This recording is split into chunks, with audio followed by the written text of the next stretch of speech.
You're listening to Nightshade, a dark vampire romance. Book 1 in the Chronicles of the Otherworld, the Vampire War series, written by Melissa Cummins, created using auto-narration with 11 Labs, produced by Melissa Cummins. Copyright 2025. This story contains mature themes and is intended for adult audiences only. The following chapters have been modified to meet this platform's guidelines. Chapter 1, 5, 15, 16, 18, and 19. For the complete, unedited version, visit shop.melissacummins.com or click the link in the description of this video. Dedication. To my husband. Even though you're not a vampire, I'd still choose to spend eternity with you. Author's note. I started this book as a way to get myself back into writing after imposter syndrome hit me hard. It then lived in my head for 2 years, begging to be written. I am so happy I finally listened. This book is fast-paced, with incredible characters that feel real. You're going to have a lot of questions, get some answers, and find out more as the books and individual parts of the series go on. I hope you enjoy the journey. Welcome to the Otherworld. Chapter 1. Daniella draped her dark brown legs over the edge of the bed. The man behind her stirred. Another go. Alexander smirked as he thumbed a new condom. She cringed. Her stomach knotted, a deep weight settling within as her intuition flared to life. It demanded he leave. If it weren't for the few glasses of wine she'd had before he called, she would have never allowed him into her home or her. Daniella stepped away from the bed to retrieve her robe. No, I've got to get ready for work. Alexander purred. It could wait. She could feel his gaze. It roamed over her like a slithering snake ready to strike. Daniella narrowed her eyes. No, it can't. She lifted her dark curly hair from the collar of her robe and tied the sash tight around her midsection in finality.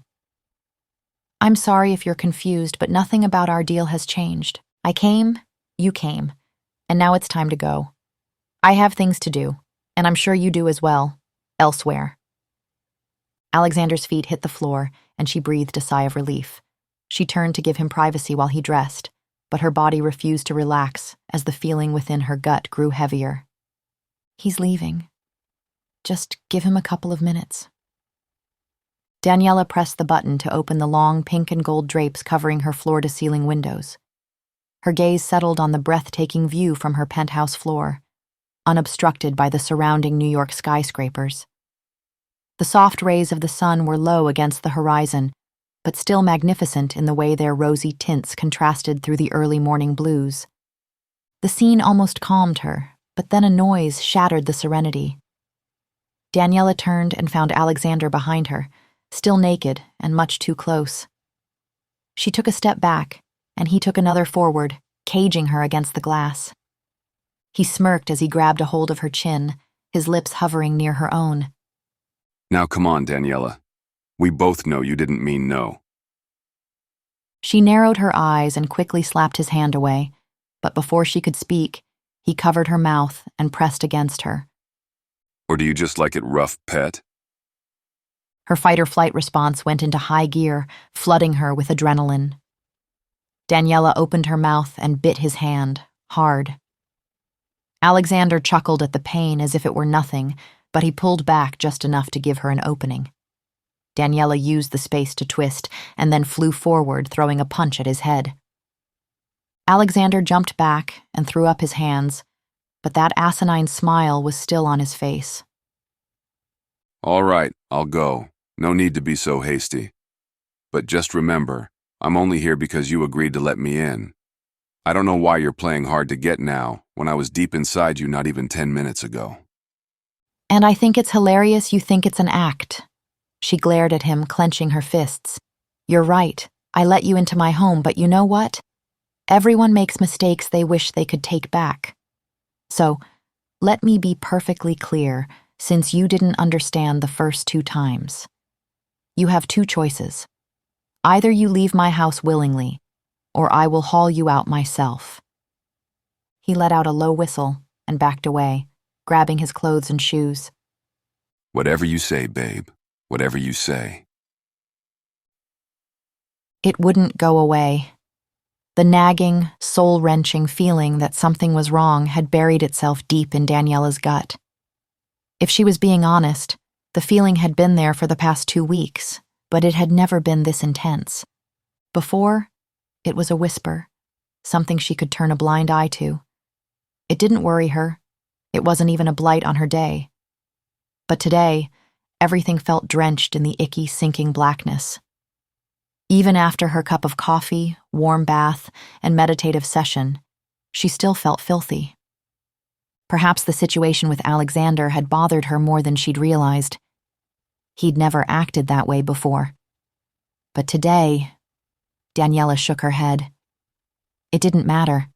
She would never see or speak to him again, and if he tried anything, she could always rely on the guards in the lobby. Daniella blocked his number, and on her way out, she had a quick chat with both security guards.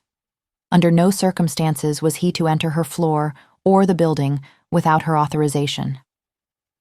After confirming she was all right, they replied with a sincere, "Of course, Mrs. Mania."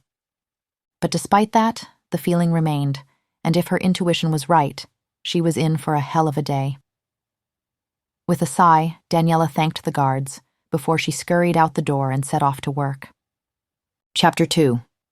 The Novak firm was Daniella's home away from home. She loved her work, the company, and most of all, the people. Yet the moment she entered through the double doors, she almost vomited. Panic and dread crept up her spine, making her shudder. She labored her way to her office and stashed her breakfast in her mini refrigerator. After she logged into her computer, she saw an urgent email calling the executive team to meet in Conference Room B for an emergency meeting. Taking a deep breath to steady her nerves, she made her way to the room, pen and paper in hand.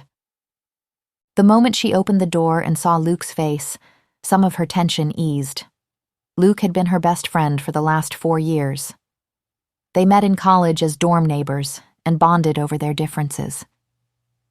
She appreciated his out-of-the-box thinking, creative spirit, and how it directly contrasted with her analytical and serious personality. He loved to laugh, to make others smile, to throw caution to the wind. Luke taught her how to have fun, to balance her dedication to work while still appreciating life. He'd introduced her to his cousins, Gregori and Maya, and they had embraced her as if she was a missing part of their family. When Luke told her that he and Greg wanted to start a business, it didn't surprise her. But when he asked her to help with their accounting part-time, she'd nearly fallen out of her chair. Wanting to support her friends, she said yes, but she never imagined that decision would have put her on the path to becoming the CFO of a now multi-million-dollar agency. Good morning, sunshine. Luke said with a small smile. Good morning to you too. She paused, taking in his ruffled copper hair and slightly wrinkled clothing. Is it still going to be a good morning after this meeting? I wish I knew, Danny. I wish I knew. Before she could respond, the door opened behind her and the air rushed out of her lungs. Her nerve endings awoke, firing so fast that goosebumps erupted over her skin. She shivered from the sudden change in body temperature and bit her bottom lip to keep from gasping. The expansive energy washed over her and spread throughout the room, dark, hot, seductive. Daniella didn't need to see who was behind her. There was only one person who had ever made her feel this way. Good morning, Ella. The deep baritone of Greg's voice rolled over her in waves. She straightened in her chair, trying to disguise her body's natural response to him. Good morning, Greg. He walked to the head chair, coming to stand between herself and Luke. While he conversed with Luke, she looked him over.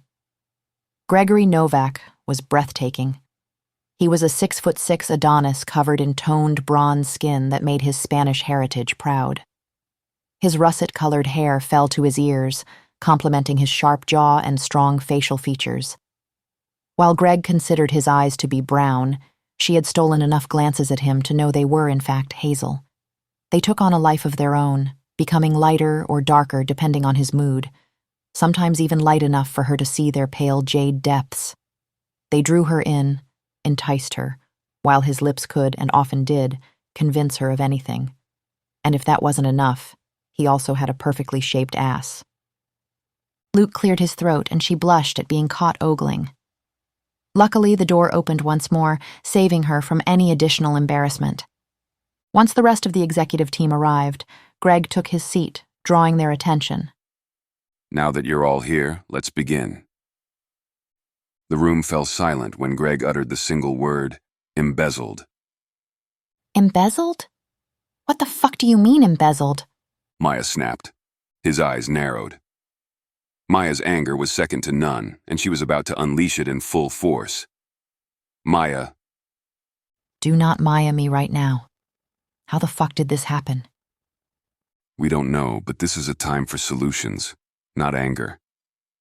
I go away for 2 weeks, 2 fucking weeks, and this happens? She grumbled. Greg's eyes bore into Maya's, warning her to keep her mouth shut. She sat back in her chair with a frustrated sigh, crossing her arms while still glaring in his direction. That was as good as he would get, and he'd take the small blessing. He scanned the room, observing his team. Merida and Dominic appeared calm and collected, even though he knew they were brimming with rage. Luke had also known of the news prior to the meeting, which was the only reason he hadn't lashed out like Maya. Greg's gaze lingered on Daniella, who concerned him the most. Her amber eyes stared down at the table, unblinking. She may have hidden it well, but the death grip on her pen told him exactly how upset she was. She took her job seriously and was devoted to not only the company, but his family as well. Aren't there accounting principles and security measures in place to prevent things like this from happening? Johanna asked. I'm sorry, but I'm with Maya. I don't understand how this could have occurred. As his chief human resources officer, Greg knew she had a right to this table. He could understand her concerns, especially if anything might affect funds for wages and benefits. But he did not appreciate her subtle accusation of blame toward Daniella and Merida. That's an excellent question, Johanna, Merida said as she laced her fingers together. The security and accounting protocols that we have in place are why we made this discovery so quickly. This is a jarring and confusing time for all of us, but we will collaborate with the pertinent parties to find the perpetrator and fix any security issues in our processes. If you have any questions regarding this incident, please be sure to come to my office and I will do my best to explain everything to you. Thank you, Johanna responded, giving Merida a curt nod. Greg continued, holding the gaze of each person around the table as he spoke. I know this is a stressful time for everyone. Your behavior here shows how much you care about this corporation and the dreams that Luke and I founded this company upon. We thank you and are confident that we will overcome this setback. He motioned to his security team. Merida and Dominic's team will be speaking with each of you in your departments. We trust that if you have seen anything suspicious, you will be forthcoming with any information you may have. As Merida has already stated, if you have any questions, please direct them to her. Thank you. Greg watched as Daniella stood, her expression tight as she left the room. Johanna followed after her, leaving him, Maya, Merida, Luke, and Dominic behind. The moment the door shut, Maya sat forward and slammed her hands down upon the table. Now that the fake bullshit is over, tell me what really happened. Chapter 3. Greg paused outside of the door to Daniella's office, his fingers clutching the brass handle. You have to. Just keep it together for a little longer. Remember, you're keeping her in the dark to protect her. She can't know, not yet. He took a deep breath, rolled his shoulders back, and stepped across the threshold. Daniella froze, her fingers hovering above her keyboard. Trepidation flashed across her face when she saw him, and even though it was only for a moment, it made his heart ache. Greg cleared his throat against the emotion as he closed the door behind him and shut the horizontal blinds. I didn't mean to startle you. No, it's all right. Her voice was tight, clipped, and he hated it. Greg sighed. Ella, come here. They met in the middle, somewhere between him reaching out to pull her into his embrace and her curling herself around him. It's not your fault. Daniella trembled in his arms. But it is. She lifted her face from his chest. It's my job to make sure that the company's finances are squared away, and I failed. Someone stole money from here, from us. She moved away from him and began to pace, her hands flying wildly in the air as she spoke. I've been backtracking through all of my reports, trying to make sure this has never happened before. What if I missed something? What if that's the cause for all of this? They got away with it once and thought they could again? He caught her hands in his own. Ella, this is not your fault. You are brilliant and an incredible accountant. Because of you, we know exactly how much was taken. If your reports were not as detailed as they are, or if your data was not up to date, we would be screwed. She looked away, but Greg grasped her chin, forcing her gaze back to his. Give yourself some credit. You saved us. You, no one else. I see it that way. We all do. None of us blame you. And I'm not going to sit here and let you blame yourself either. She shook her head with a sigh. I just don't know, Greg. I just don't know. Well, I do, he replied with a tap on her chin. Greg forced himself to step away from her and led her to her office chairs, where they sat facing one another. Daniella tucked a loose strand of hair behind her ear, an action Greg wished he could have done for her. Thank you for comforting me, but you're the one who had your money stolen. How are you doing? I'm okay. Disappointed, but okay. But how are you so calm? Why aren't you angry or frustrated? Greg rubbed the center of his forehead. Because someone has to be.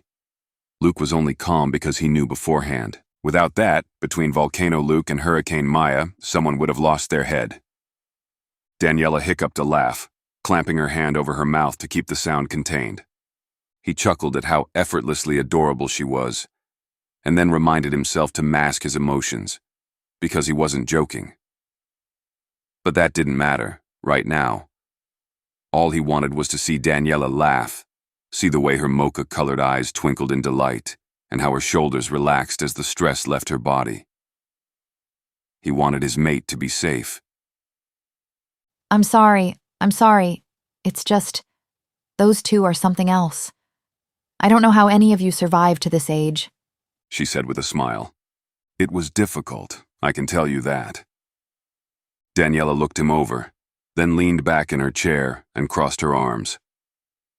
Greg, there's something you're not telling me. What are you hiding that kept me from finding out about the embezzlement before that meeting? His smile wavered.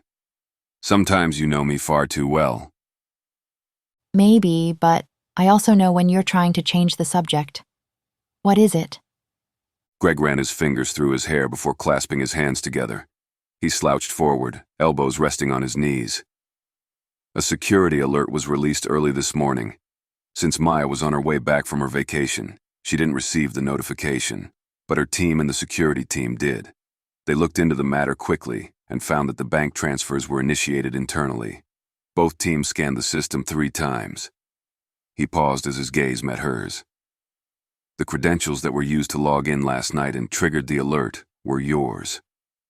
Daniella gasped. What? Ella, we know it wasn't you. But the person who did this, they were smart. They left almost no trace. Even Maya is having a tough time tracking them down, but they left that information, which means they did it on purpose. Oh my God. Daniella squeezed the bridge of her nose as she held her face in her hands. He leaned forward and stroked her forearm. Hey, what did we say? This was not your fault. I need you to understand that. A competitor could have done this. You are one of the founding pillars of this company. It wouldn't have been hard to get your name. Our entire team's roster is up on the website. But my fucking credentials aren't. No, they're not, which makes me think it was an inside job. I don't leave my credentials lying around the office, Greg. Daniella bit out. I know you don't, he said softly.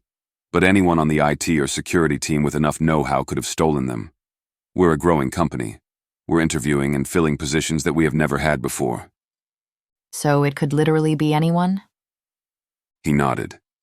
Yes, I have an idea of how to figure this out, but I need your help. Daniella looked up at him. Greg, whatever you need, just ask me. I need you to take a vacation. Her eyebrows rose. I'm sorry, what? There are only so many reasons someone would want to go after you here, one of which would be to steal your position. If you were gone for a couple of weeks, that person would think things were working in their favor. Then they'd start rumors, try to help more than necessary, and we would find out who's really responsible. Case closed. Exactly. He could see the wheels turning in her head as she pondered the plan. Greg, if you think this will work, I'll do it, but it doesn't feel right to me. Why go this far just to get me fired? There are plenty of easier ways to try. It feels like they're not only going after me, but the company as well. I don't think they're only after you either. But I do think you're a part of their plan, and this was the only way they could try to get rid of you. You can't reason with someone's irrational logic, and we won't know exactly what is going on until we catch them. Daniella took a deep breath.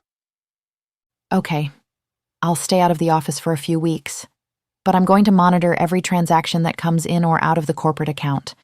While I may be willing to cooperate with this ruse, there's no way I'm letting the accounting get that far behind. Greg smiled as some of the tension left his body. Yes, ma'am. Anyone who watched Greg walk out of the elevator and down the hall, his steps measured, back straight, head held high, would think he was having a nice, calm day. But that calm was a practiced lie. The moment he shut the door to his office, the deep-seated rage and need for justice broke out of him. His fingers curled around the mahogany desk, tightening to the point that he left impressions in the thick wood. Breathe, he commanded himself. Breathe before you lose it. Today was a nightmare, and it wasn't over yet. As the president of this company, it was his job to make sure that he appeared professional at all times. But as the current leader of the Novak clan, the reigning circle of vampires in the Northeast United States, it was his duty to be ready at every moment. He did not get peace, he did not get pity, and when his people died, he took it personally. Greg carried the weight of his title with his muscles tense and ready for battle at every turn, and now they sensed a new opponent charging towards his door. Luke stormed into his office, shouting a millisecond after the door had slammed against its frame. Gregori, what the hell do you think you're doing? Lucas, he warned. But his cousin was clearly in a red haze and did not understand how close Greg was to losing control. You sent Daniella away. What the fuck is the matter with you? How could you ever believe she's the reason for any of this? Greg's anger was feeding into his power, his need to unleash, to break, to destroy. He counted backward from 100, trying to tune out the accusations. Did you not see how hurt she was? None of this would have happened if you had taken the proper steps to ensure her safety. Enough! Greg's eyes flashed red and he slammed his fist so hard against the desk, it buckled under the blow. His power surged around him like a shockwave. The room darkened, shadows seizing light as Greg's powers expanded and grew. The black was so dense that it blocked out the sun's strong rays. Luke froze, his mouth hanging open at his explosion. Greg's voice was low, dark, when he said, "Do you think to question my judgment?" "Most days," Luke replied, his retort earning him a growl. Greg closed his eyes again. Breathe in, breathe out. He balled his fist and called his power back to him.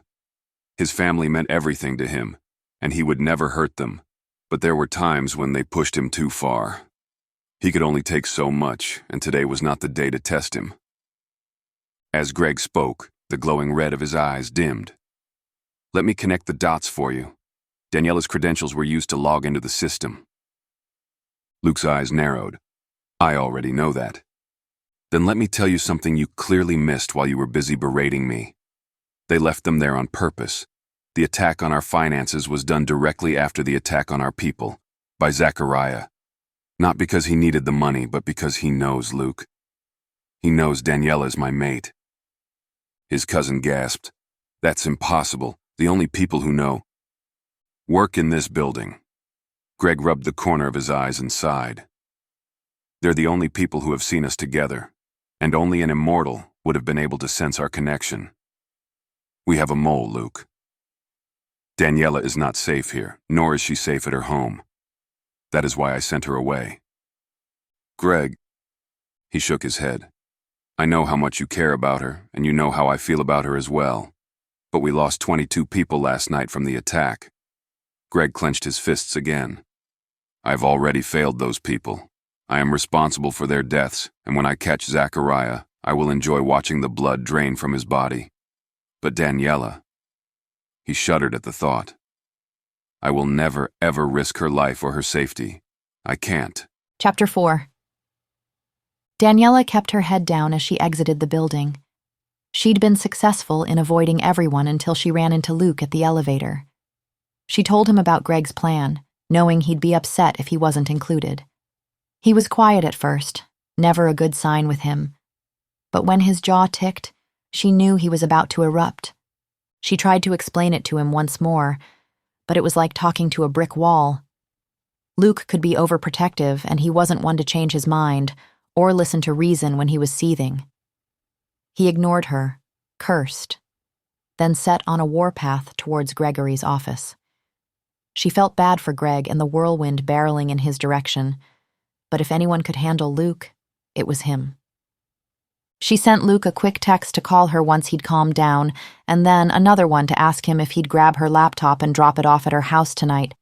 It killed her to leave it there, unattended for the afternoon, especially after her credentials had been used, but she needed to keep up the ruse of a questionable probationary period. She tried to convince herself that they would find the perpetrator, but the task seemed incredulous. Go home and relax. Take a nice long bath, order an extra-large pizza, and drink a tall glass of Chardonnay. That's all you can do right now. Yet the moment she thought of her home, her stomach churned. Glancing at her watch, she realized it was noon. She hadn't eaten all day. Once she had some food in her, she'd feel better. That was the only thing that made sense. Daniella stopped at a little corner cafe and ordered herself a delicious steak and horseradish melt with a generous portion of avocado and a raspberry lemonade. She chose a seat outside where she could enjoy the warm sun and cool breeze. Nature always helped to balance her out. But when she thought of going home again, her stomach cramped so hard she almost vomited. What was going on? She'd never felt this way before. And to be this sick, especially all day? She knew not to disregard her feelings. How many times had her foresight helped her to avoid the worst? But this? Now? Her home had always made her feel safe, so this had to be something else. Instead of going home, Daniella stopped in every store she could think of and even took a trip to the museum, trying to enjoy the many sculptures and extravagant paintings. But then, the sun began to set, and when she checked her watch, it was after 6 p.m. Luke usually left the office around that time, and if he'd gotten her message, he'd be on his way over with her laptop. Thinking of him made her feel better. Maybe she'd entice him with the pizza and he could stay and have a bite too. Maybe I should call and ask him to pick me up? Daniella shook her head at the ridiculous notion. She was fine, everything was fine, and yet with every step closer to her home, she felt worse. With her building in view, she heard the familiar soft tones of a violin. Daniella used the opportunity for distraction and turned past the topiary and towards the melody's creator, Stacy. Her friendship with Stacy had begun strangely. Stacy played outside of tall complexes and skyscrapers, handing out flyers for her performances to anyone she could. She always went for the big fish and had figured Daniella to be one. But somewhere between Stacy's over-energetic and pushy nature and her beautiful way of enthralling someone with her music, Daniella had grown to love her, even if she hadn't been given much of a choice. Stacy simply felt good to be around. She was a positive force in Daniella's life, but the moment her eyes landed on Stacy's small blonde form, bile sputtered from her mouth, and she turned to vomit into a bush. Stacy ran over to her and placed her hand on Daniella's back, but instead of a feeling of comfort, Stacy's touch felt like daggers piercing her skin. Daniella pulled away as more bile and unrecognizable chunks spat from her mouth. It's never been this bad. Danny, are you okay? Yes, she gasped, begging her stomach to stop dry heaving. I'm fine, she lied. I think I have the stomach flu. I'm sorry for worrying you. Go back to playing. I'm okay. Stacy reached out to her. Danny, you look horrible. Come on, let me help you. No! Stacy jerked back, and Daniella stumbled to her knees. She wiped her mouth with the back of her hand, eyes watering as she looked up at Stacy. The stomach flu has been going around the office. I guess I'm its next victim. She braved a laugh, but Stacy still seemed skeptical. Daniella noticed her clasp her hand tightly to her chest, as if she'd been stung or wounded. I'm sorry. Did I hurt you? No, I've probably just been playing too long. But are you sure you're okay? I can help you back to your house? Daniella winced at the instant headache brought on by the mention of her home. No, it's okay. I don't want to make you sick, too. Plus, someone will try to take your spot if you're not here. Yeah, they're a bunch of vultures. Stacy sighed, turning to check and make sure that no one had touched her violin or taken the money in her case. Then she shifted her focus back on Daniella. I am going to watch you and make sure you make it into your building, and when you get upstairs, take some medicine and call me after you've rested a little, okay? Daniella smiled, but shook her head when Stacy offered to help her up again. I've got it. She stood and closed her eyes for a moment. Taking a deep breath, she focused on her mother's mantra, one of the few traditions she had left of her. I am one with the earth. I am one with the mother. She flows through me. She offers me her guidance, and I can make it through anything. After the third time, Daniella opened her eyes only to meet Stacy's crystal blue orbs clouded with concern. I'm feeling better. Don't worry, she said, hoping she sounded convincing enough. Stacy mumbled something in German and rolled her eyes. I will always worry about you. You're always working. You don't take care of yourself. She threw her hands in the air. I work on the street and I'm healthier than you. If I find you passed out in front of your building, I'll call an ambulance for you, only after I knock you upside the back of your head. Daniella gave a real laugh this time. Yes, Mother. But you may want to save that for the man getting a little too close to your money. Stacy turned and stomped towards the stranger, all 5'3" of her yelling in a mixture of English and German. Daniella shuffled to her building, counting the steps. Anything to draw attention away from the familiar blackness. The war between her physical body and whatever was bothering her intuition was so intense that she felt lightheaded. Opening the door to her building, she looked around for the night guard, but his post was vacant. That's odd. Stacy played right outside of her building, and she had been shouting obscenities. He must have just gone to make sure that everything was all right, and Daniella had missed him by the time she made it to the door. Her stomach lurched again, and she rushed to the elevator. She scanned her keycard, entered, and felt triumphant the moment she pressed the penthouse floor. She'd made it. Slouching against the golden mirrored wall, her relief was replaced by a buzzing under her skin, as if a second beat had started in her heart, renewing her strength. Her body flooded with a mixture of bliss and energetic adrenaline, and for the first time she questioned if everything that she'd felt had been some sort of anxiety attack, or a mixture between that and her normal intuitive feelings. After all, she'd had a horrible morning, barely eaten, and had been on edge for the entire day. Perhaps what she'd believed was her intuition was really an ugly ball of fear and stress, and she had simply made herself sick. Maybe she really did need to take a vacation, get out of town for a couple of days. Maybe Stacy was right. Maybe she was overworking herself. As she touched the handle of her apartment door, it shocked her. Daniella wrung her hand from the zing of static electricity and tried again, her fingers still tingling from the jolt. This time, the handle moved and she entered her home. Yet, instead of feeling relief, a fresh wave of dizziness hit her so hard that she rushed towards the half-bathroom in case she was going to hurl. Her body stopped mid-motion, held back by something she couldn't comprehend. She tried again to move forward to no avail.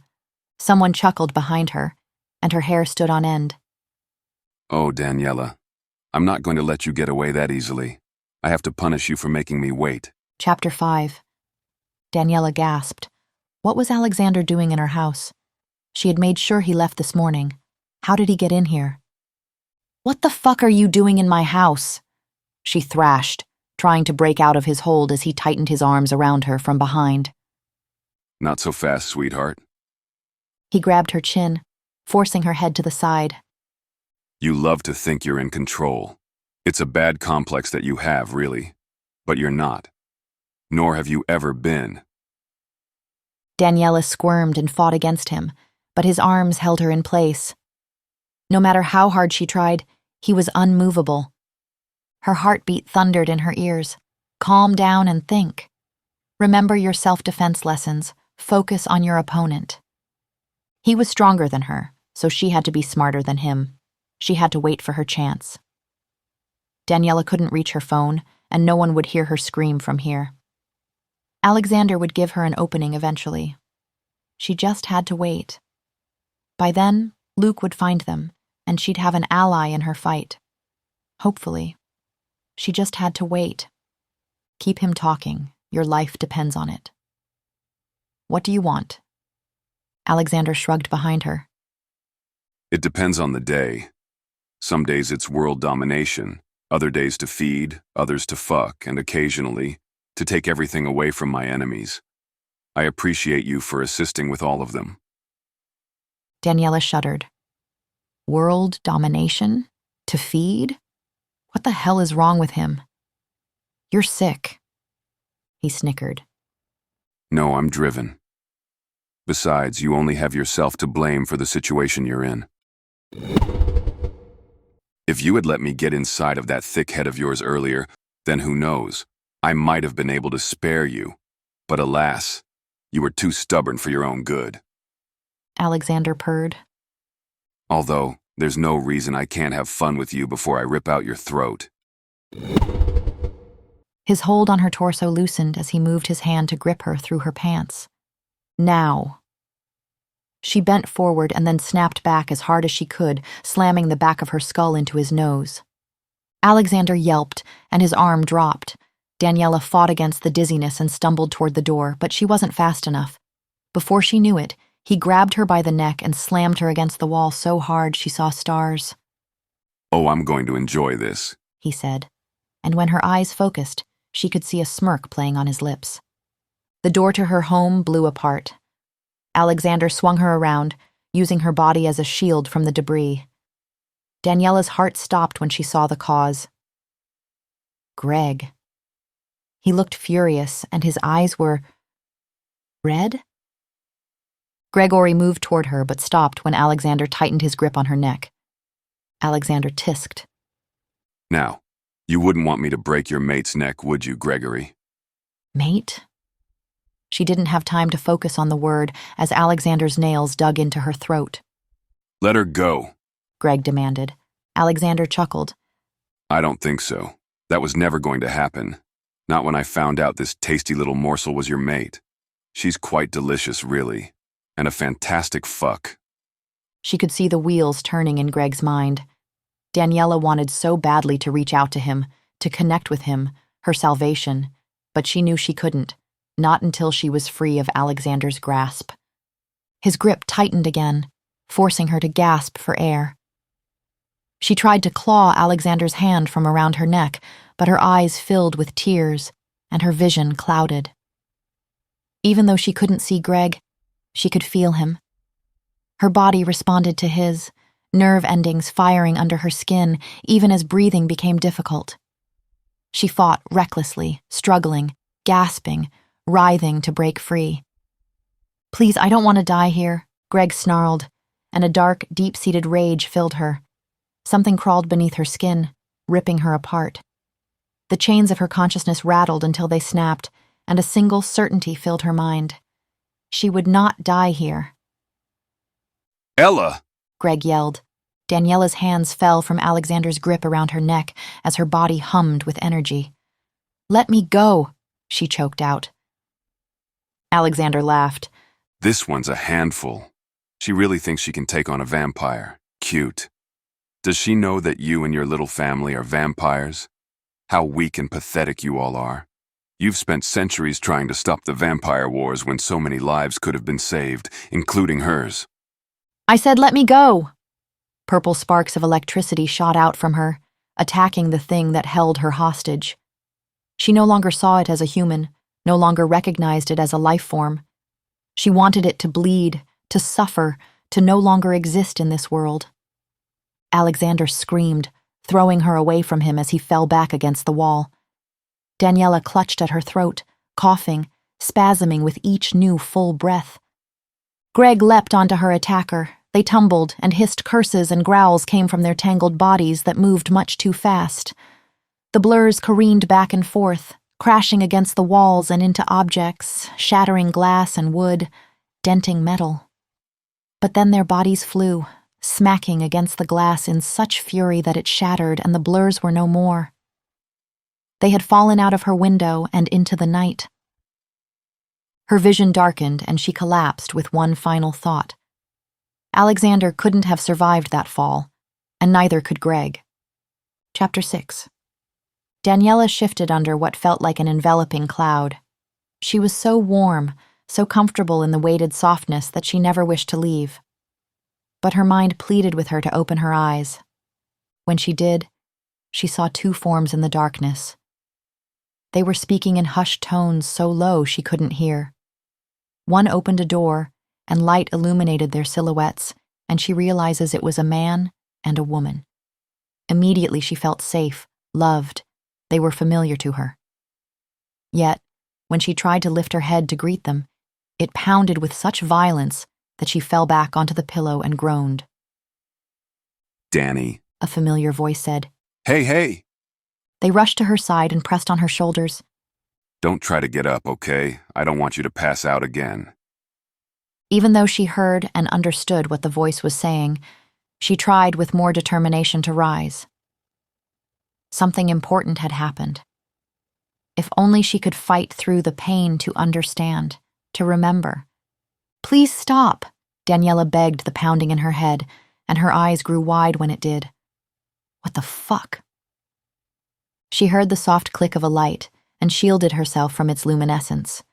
Once her eyes adjusted, she could finally see the face beside her. Luke? His shoulders sagged. You remember me, that's good. Daniella shook her head, smiling. Of course I remember you, silly. Why wouldn't I? And then she remembered everything else. Her mind shattered into a million pieces, just as the glass in her apartment had done when Greg flew out of it. Greg, she hiccuped, a sob trapped in her throat. He... Luke smiled and patted her hand. He's fine. No, I saw him. Luke, I saw him. Shh. He squeezed her arms. Who do you think brought you here?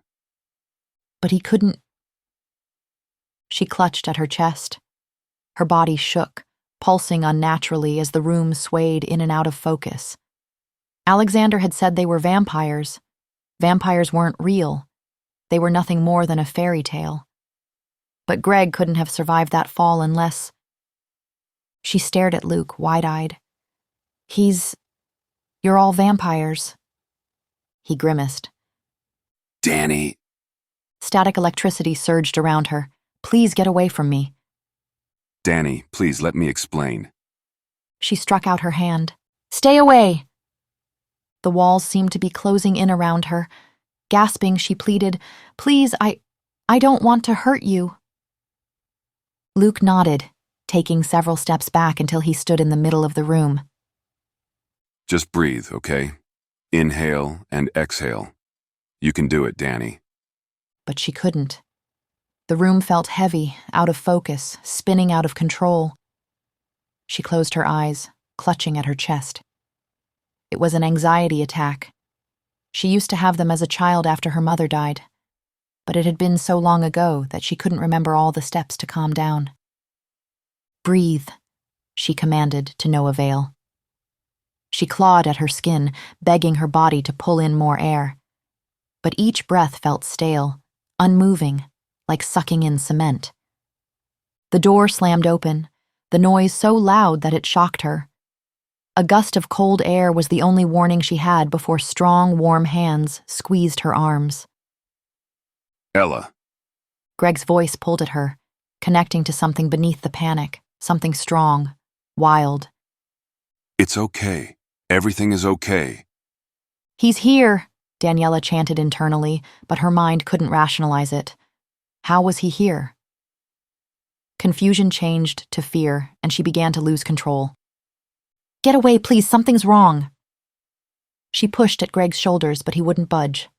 Listen to me. Look at me. He cupped her chin. Daniella obeyed, her eyes meeting his own, and it felt as if he was peering into her very soul. You're not going to hurt me. Whatever is going on, whatever this is, release it. Greg. Let me help you. Trust me, Daniella. He leaned so close that she could smell his unique scent, spicy wood wrapped in cinnamon and musk. Her eyes drifted shut as she breathed him in, trembling. When she breathed out, the room blew apart. A window exploded as air forced its way in, whipping around her. Large vines traveled through the opening, winding around furniture and electronics, crushing them, breaking them apart under their heavy weight. They poured and poured and poured so fast until they suddenly stopped. Daniella gasped, drawing back and taking in the carnage she had caused. Her eyes darted around the room, and the vision made her skin pale. In less than 3 seconds, she had destroyed everything. This is impossible. How could I have done all of this? This can't be real. There's just no way. She gasped. Wait, Luke. Where's Luke? He was here when— He's fine. Greg interrupted. He came to get me when you started having an anxiety attack. Do you feel better? He asked, rubbing her cheek. Daniella splayed her arms wide. Greg, look at what I did. But do you feel better? He smiled, cocking his head to the side. She couldn't figure it out. Was he really here? Kneeling in front of her, smiling, after everything that had happened? But she knew how those hands felt against her skin, how connected she felt to him when their eyes met, how he made her feel safe. 1,000,000 different people could act, look, and seem like him. But there was something deep within her that would always know the difference. Daniella took another deep breath, letting his warmth seep into her skin. She stared into Greg's eyes, searching for answers to questions she couldn't comprehend. They were jade now, reminding her of a pale moonstone, and yet glowed from within with a power she could almost feel.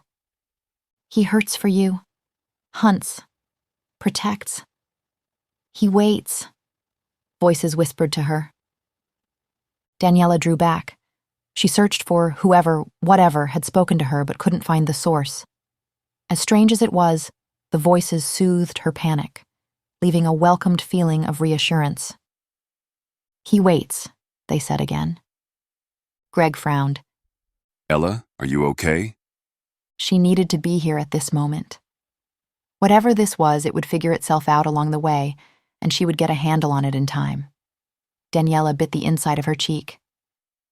Is it weird if I say yes?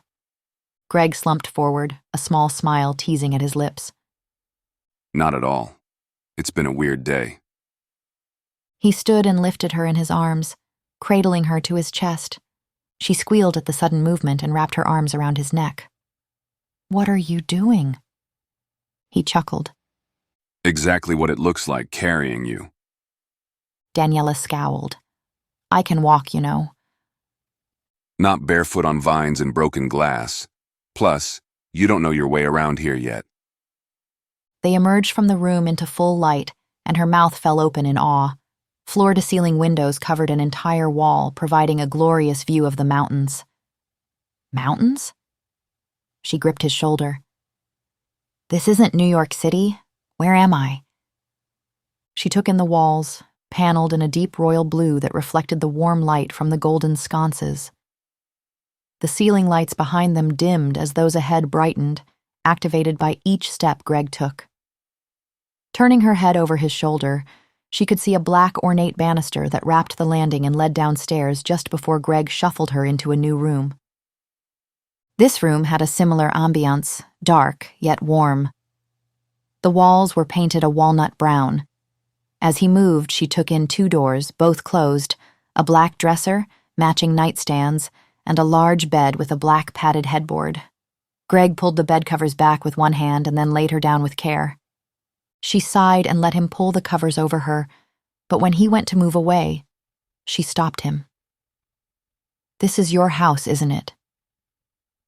His gaze flickered away from hers, but then he nodded. Daniella's eyes narrowed. "I thought you lived in the city." Greg squatted beside her.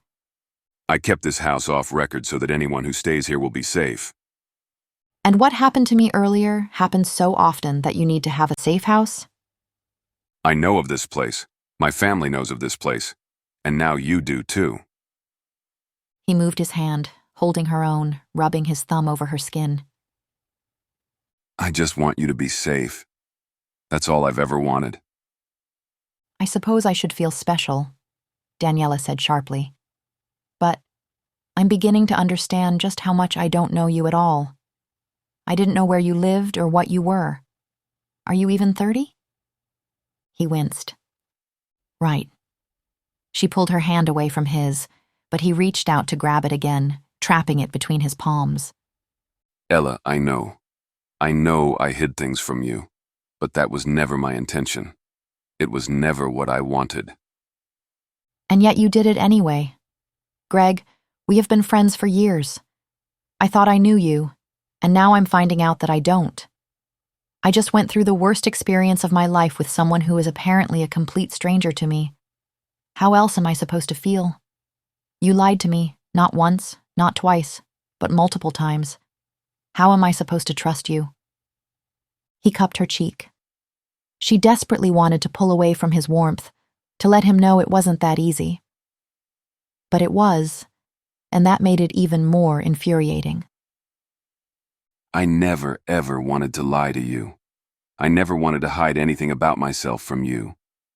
It has been one of the hardest things that I have ever done, but I did it to protect you. Daniella scoffed, rolling her eyes. I'm serious, Ella. What happened to you today could have been much, much worse, and it happened to you because of me. He croaked. I know you don't understand that right now, but when I explain everything, you will. I have to live with that on my conscience. I failed you. All the lying and hiding I've done didn't stop that from happening, knowing that will bring me more despair than anything else in this world. She gazed at him, at this strong man who seemed so vulnerable right now. She desperately wanted to believe him, to forgive him, but she couldn't, not without honesty. "I asked you earlier today what you needed from me, and now I'm asking you, what do you want from me? How do I know everything you're saying isn't just pretty words, Greg?" Because you know me better than anyone. He tucked a strand of her hair behind her ear but froze at her bitter laugh. "Then you clearly have some work to do." Maybe you're right. But I am being honest with you, right here, right now. Yes, I'm a vampire, and there's a past filled with history and knowledge that comes with that. I didn't give you the opportunity to learn those things about me, and that was wrong of me. He sighed. But that's all they are, things. They're just pieces of who I am. Do they make up a part of me? Yes, of course. But you. I've never been like this with anyone but you. I have to be calm enough to make decisions, to protect my people, and to do that I have to leave my heart out of it. But I can't do that with you. I can't leave my heart out of it. He kissed her hand, making her skin tingle. Greg stood, staring down at her with a saddened expression. He had never looked so lonely. The feeling washed over her with such strength that she had to grip the side of the bed to keep from reaching out to him. I'm sorry for the hurt that I've caused you and for betraying your trust. I understand if you can't see me the same way you used to, or if you can't trust me again. And while I will do everything I can to fix this, I understand it's not enough. The only thing I'm asking of you is to let me resolve this situation. After that, I'll leave you alone if you wish. Please rest, and when you're ready, come downstairs and I will explain everything to you. "Greg!" Daniella called out to him, but he was already gone. She groaned and laid back on the bed, staring up at the ceiling. Vampires. Tears gathered in her eyes, but she forced them back, refusing to let them fall. He wasn't the only one who had betrayed her. Luke and Maya had done so as well. Her friends, people who had become her family, had lied to her. They'd broken her trust, and that hurt pierced through her heart, leaving a wide hole. Yet the thought of not having them in her life was worse. Leaving them had never been a possibility for her, and everything in her fought against the thought of it. She struggled, battling between the hurt they'd caused and the love she felt for each of them. The happy memories they'd had, birthdays they'd spent, the company's grand opening, the times they'd laughed, the times they'd cried, how they cared for one another, how they'd cared for her. Was that all a lie too? Daniella shook her head, knowing it couldn't have been, especially not when she'd known them for so long. There was some semblance of truth there, and she held on to it like a lifeline. No matter how angry she was at Greg, Luke, or Maya, they meant everything to her, and did she really have a choice in the matter? The man who attacked her was a vampire. These people, her friends, were vampires, and she was a literal natural disaster in the making. They were the only stable things she had, the only ones who knew what was going on. The emotional and mental toll the news had taken on her left her exhausted. She needed to rest, to reset herself before she approached anyone. Arguing was not the right path to truth, and she wouldn't accept anything less. Rolling to her side, Daniella took another deep breath, inhaling the scent of spicy wood, cinnamon, and musk. The scent of Greg. This was his room. It fit him, she decided, with its warmth and darkness, and how it stayed hidden away from the world. But she was here, wrapped in its depths, and, much like Greg, she would only stay if he shared his secrets with her. Chapter 7. The room was still dark when Daniella awoke. It took her a moment to remember this wasn't her house, or a place she was even familiar with, but at least she was safe. The rest had served its purpose, giving her enough of a reprieve to focus on the questions circling in her mind. What did she really want? What was most important to her right now? How could she wrap her mind around all of this? All questions she needed answers to before she approached Greg. Following the small stream of light that filtered through the curtains, she discovered the balcony and took a seat outside. But the lack of skyscrapers, foot traffic, honking of cars, or sense of street food just served to remind her of how little she knew. Taking a deep breath, Daniella did her best to accept her new surroundings in this situation. She listened to the soft sounds of birds chirping in the background as animals foraged in the brush and nearby woods, and eventually she saw the peace of this place. A light knock caught her attention. The silly little girl in her heart jumped at the thought of it being Greg. She wanted to hold him in her arms. Hadn't she almost lost him? Or was jumping out of a 20-story building a regular walk in the park for a vampire? But her skin didn't tingle, and her body didn't feel alive like it did when he was near. The disappointment she felt was enough to make her heart ache. "Come in," she called out. After a few steps, Luke came into sight, carrying a plate of food. Are you hungry? Daniella nodded and took the plate from his hand. "Thank you," You're welcome. he said as he joined her on the balcony. They sat in silence for a moment before she spoke. "I'm sorry for earlier." It's okay. Greg told me what happened. I'm happy he was there for you. He tends to do that a lot, doesn't he? She couldn't keep the anger out of her tone. It's his way, Danny. Her eyes bore into Luke's. "You should have told me. I know you all believed this was the right way to protect me, but it still hurts." I'm sorry, Danny. I really and truly am. "How much do I not know, Luke?" He winced. "A lot, then. Got it." She sat back in the chair, picking at pieces of her sandwich. Danny, there is a reason why Greg thought this was the best way to go about things, and why I agreed with him. She snickered and then opened her mouth, ready to snap at him, but she stopped herself. "Give him a chance to explain before you bite his head off. He's at least willing to give you some information, but you can't get answers if you won't listen. Luke sighed. Vampires are broken into sectors depending on how many are in the community and the leaders they select. She nodded quietly, digesting the information as she took a bite of her sandwich.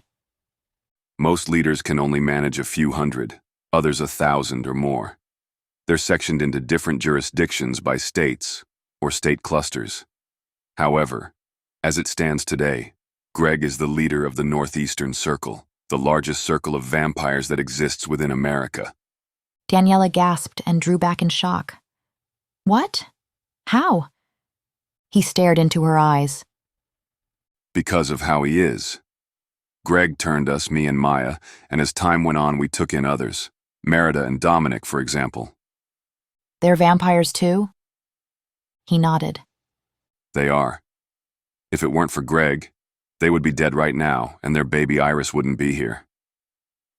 Her gaze shifted downward. She was grateful for the actions that kept all of them alive today, but the news still shocked her. How was Greg responsible for all of them? And how many vampires were under his reach? Millions? How did he keep them a secret? How did he not lose his mind? Leaders are elected because they lead, Danny. Luke leaned back against his chair. Greg doesn't just manage the firm, he manages everything. He has bought countless houses for vampires to live in, created businesses, and established full corporations just to make sure that they have jobs. He's even vouched for mates to the council. Sensing her confusion, Luke clarified. They're like our government.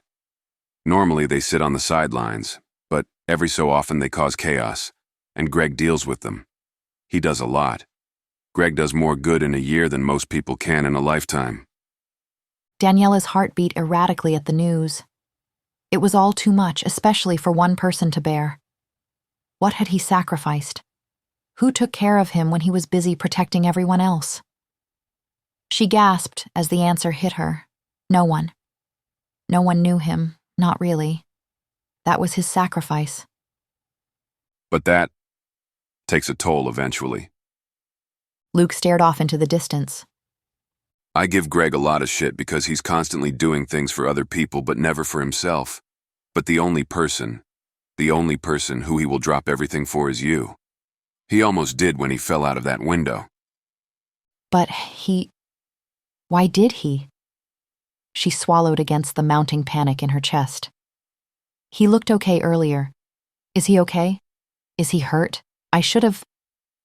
Daniella made to get up and leave, but Luke stopped her. He's fine. We heal faster than you do, and even faster than normal vampires. She shook. But... He stroked her arm. He's fine, I promise. My point in telling you all of that was to explain how important you are to all of us. We all care about you, especially Greg. But unfortunately, that makes you a target. That's why we tried to hide everything from you, and that's why Zachariah went after you. But I don't understand. She threw her hand to the side. He told me his name was Alexander. How would he know to go after me? Why am I important to Greg? Luke sighed. He may have told you his name was Alexander just in case you overheard some information and put two and two together, but Zachariah is his birth name. He's been around for a while. Not as long as we have, but long enough, and he's been a thorn in our side the whole time. Zachariah's a determined fucker, but he's also smart and difficult to kill, unfortunately. She steadied herself against that information, forcing herself to be open-minded about a world that spoke so easily about killing someone. But then she remembered how badly she wanted Alexander's, Zachariah's, hands off of her, how she didn't care that he was a living being. She'd wanted him dead, and a part of her still did. To judge Luke or anyone else would make her a hypocrite. Luke twiddled his thumbs, pressing them together repeatedly before exhaling into his clenched hands. Zachariah went after you because you are Greg's mate. There's that word again. What? What does that mean? Daniella cocked her head to the side. Is that like a soulmate? Sort of. Vampires and other species. At her raised eyebrow, he smiled. Yes, there are others, have genetic rules. Much like humans, we can have sex, but we can't procreate nor share our immortal essence with anyone unless they're our mate. Since vampires are immortal, watching the people we love die over and over hurts. So every vampire searches for their mate. You are Greg's. Was that why she'd always felt so connected to him? Why she'd grown to care about him so deeply? She bit her lip. How many times had she fantasized about them being more than just friends? What does that mean for me? Daniella asked. He shrugged. Nothing really. You're not a vampire, although based on the powerful magic you cast earlier, you're probably a witch or something like that. A witch? She shook her head, unable to even think about that possibility right now. But either way, you're not governed by the same code we are. You're free to do as you wish. Luke explained. And Greg? Being a mate, or finding your mate, doesn't make them automatically fall in love with you. He stared at his hands. It's a delicate process. Human mates can reject their immortal one if they choose to. They just won't share that special connection with anyone else. For the immortal, though, it's an entirely different process. How so? Luke's face grew grim. Imagine your worst heartbreak and then amplify it by 100. That is what the immortal will feel. It's a pain worse than death. Her eyes widened. What? Yeah, I suppose that was nature's way of controlling our population. Daniella shuddered at the thought and then blocked it out. She couldn't deal with that level of cruelty. Not now. Not ever. She forced herself to focus on the conversation once more. But how would Zachariah know that I'm Greg's mate? He'd know the moment he saw you and Greg together. The two of you are like magnets, constantly attracting one another. Someone else who had seen the two of you together could have also told him. But that would mean you have a mole. Luke drummed his fingers on the chair's arm. That's what we're trying to figure out. After the embezzlement, Greg realized Zachariah knew about you. That's why he asked you to go on a vacation. He thought keeping you away from the office would keep you safe since it was a clear, direct attack against you. Unfortunately, he was wrong. She sighed. I knew there was more to the story, but I would have never thought this was the reason. I know you're upset that we lied. I know you wish we would have told you about this before. But honestly, how could we? Would you have believed us if we'd walked up to you one day and said, "Hey, I know you barely know us, but we're vampires, and we'd love it if you could spend the rest of eternity with us. What do you think?" Luke pressed at the corners of his eyes before facing her. Vampires tried to be open about their existence before, and that resulted in wars founded on humans' fear. And while I have a much higher regard for you than that, this is a lot of information. So, we did what we could. He shrugged. We focused on taking care of you, keeping you safe, and protecting you as much as possible. Knowing that you were in real danger gave us a huge reality check. A violent shiver ran down her spine as Daniella remembered what happened in her penthouse apartment. Zachariah mocked and toyed with her, held her hostage in her own home. She'd been stupid to believe she could save herself from that. What would have happened if Greg hadn't come to save her? Danny, are you okay? Luke reached out to her and squeezed her shoulder, zapping her back to the present. Yeah, I'm fine. I just realized how much danger I was in earlier. Greg saved my life and I never even said thank you, she finished internally. I'm sorry, I wish. She squeezed his hand in return. No, please don't. I asked for honesty and you gave it to me. I have so many other questions, but I assume I'll need to get those answers from Greg, won't I? He nodded. That's where I leave you to. Luke patted her hand. But before I go, Danny, you're one of the best people I know. It makes me happy that I can finally share these secrets with you, even though I hate the circumstances. It's a lot all at once. So just breathe through it and follow your heart, okay? He took a deep breath. I know some things may have changed about how you see us, but for us, they haven't. I want you to be happy, to feel safe and treasured. I want you to smile, and whatever makes you feel that way, even if you decide not to speak to me tomorrow, will be something I support. I will always support you. Always. Daniella hugged him. Luke, I'm confused, shocked, and still pissed off. She slapped his shoulder. But I'm also curious. You guys are like a family to me. You're the brother I never had.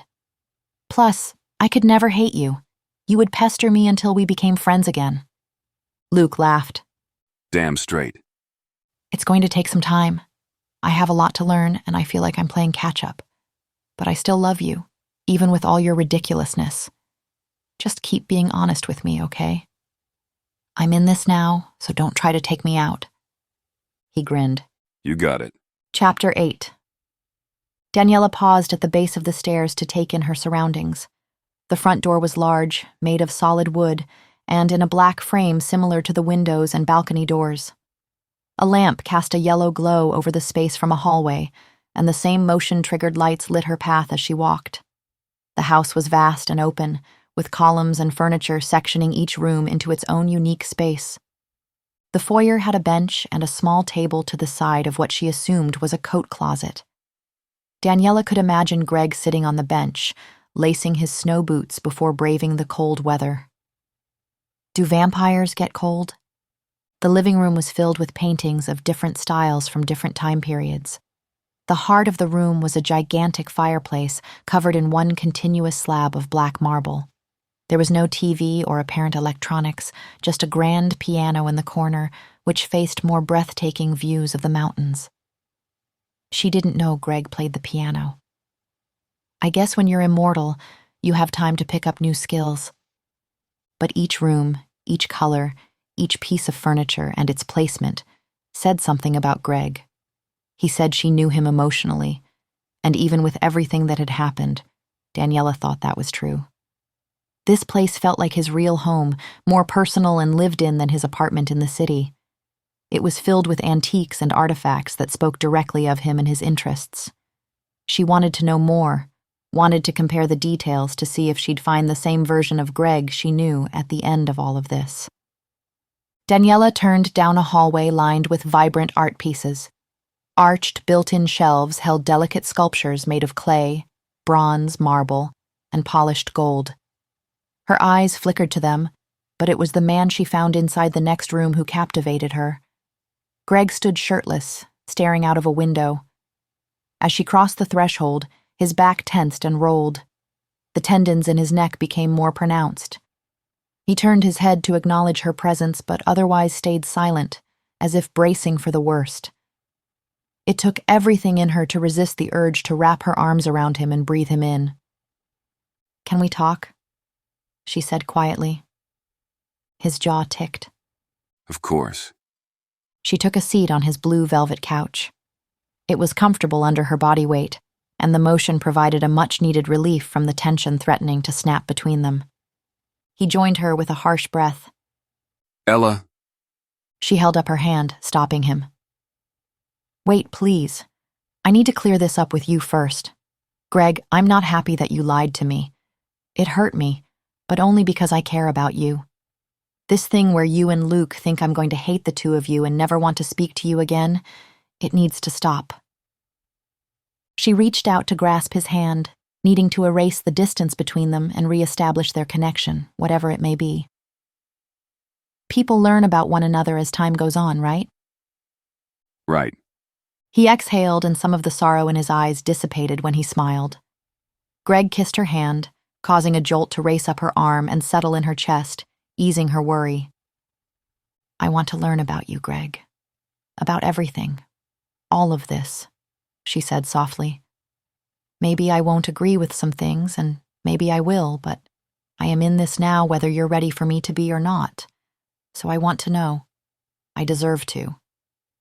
Daniella twined her fingers through his, and he embraced her hand in kind, his thumb caressing her skin, and with each stroke her heart felt full of him. "You all have always been there for me. You've made my life more colorful. I'm not just going to give that up because I'm upset with you, especially when I can't fault you for what you've done.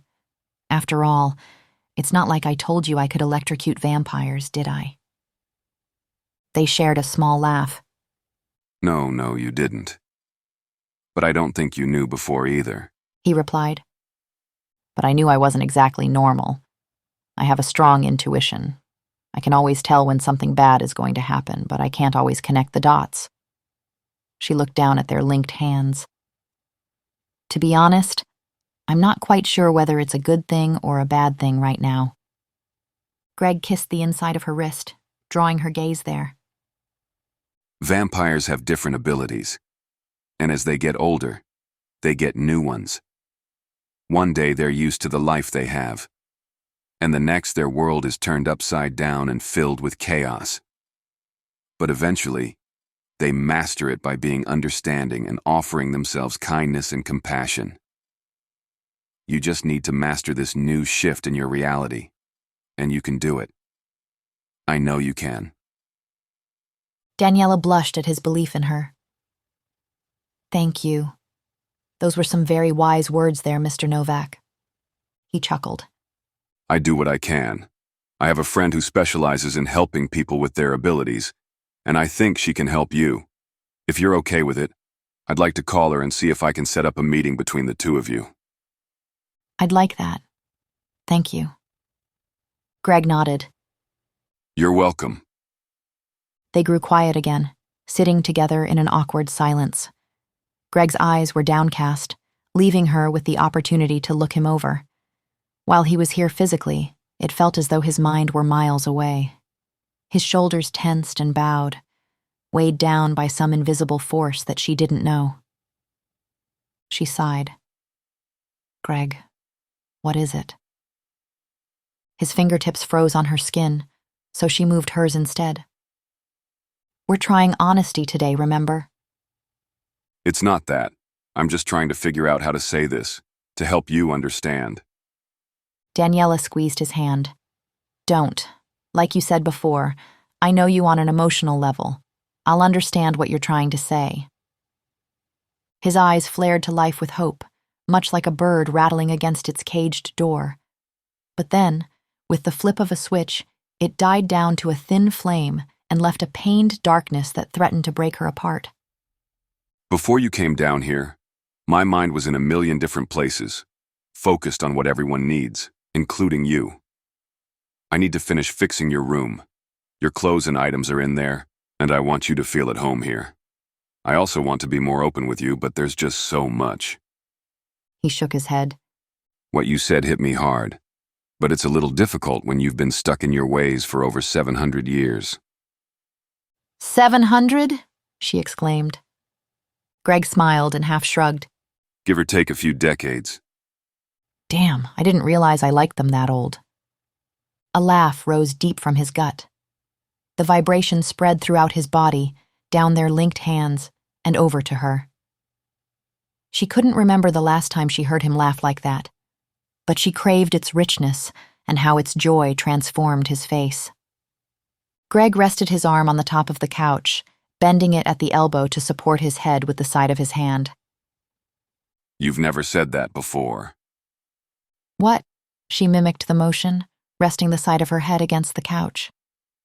That you liked me. I mean, you're all right, she teased. You're not too bad yourself.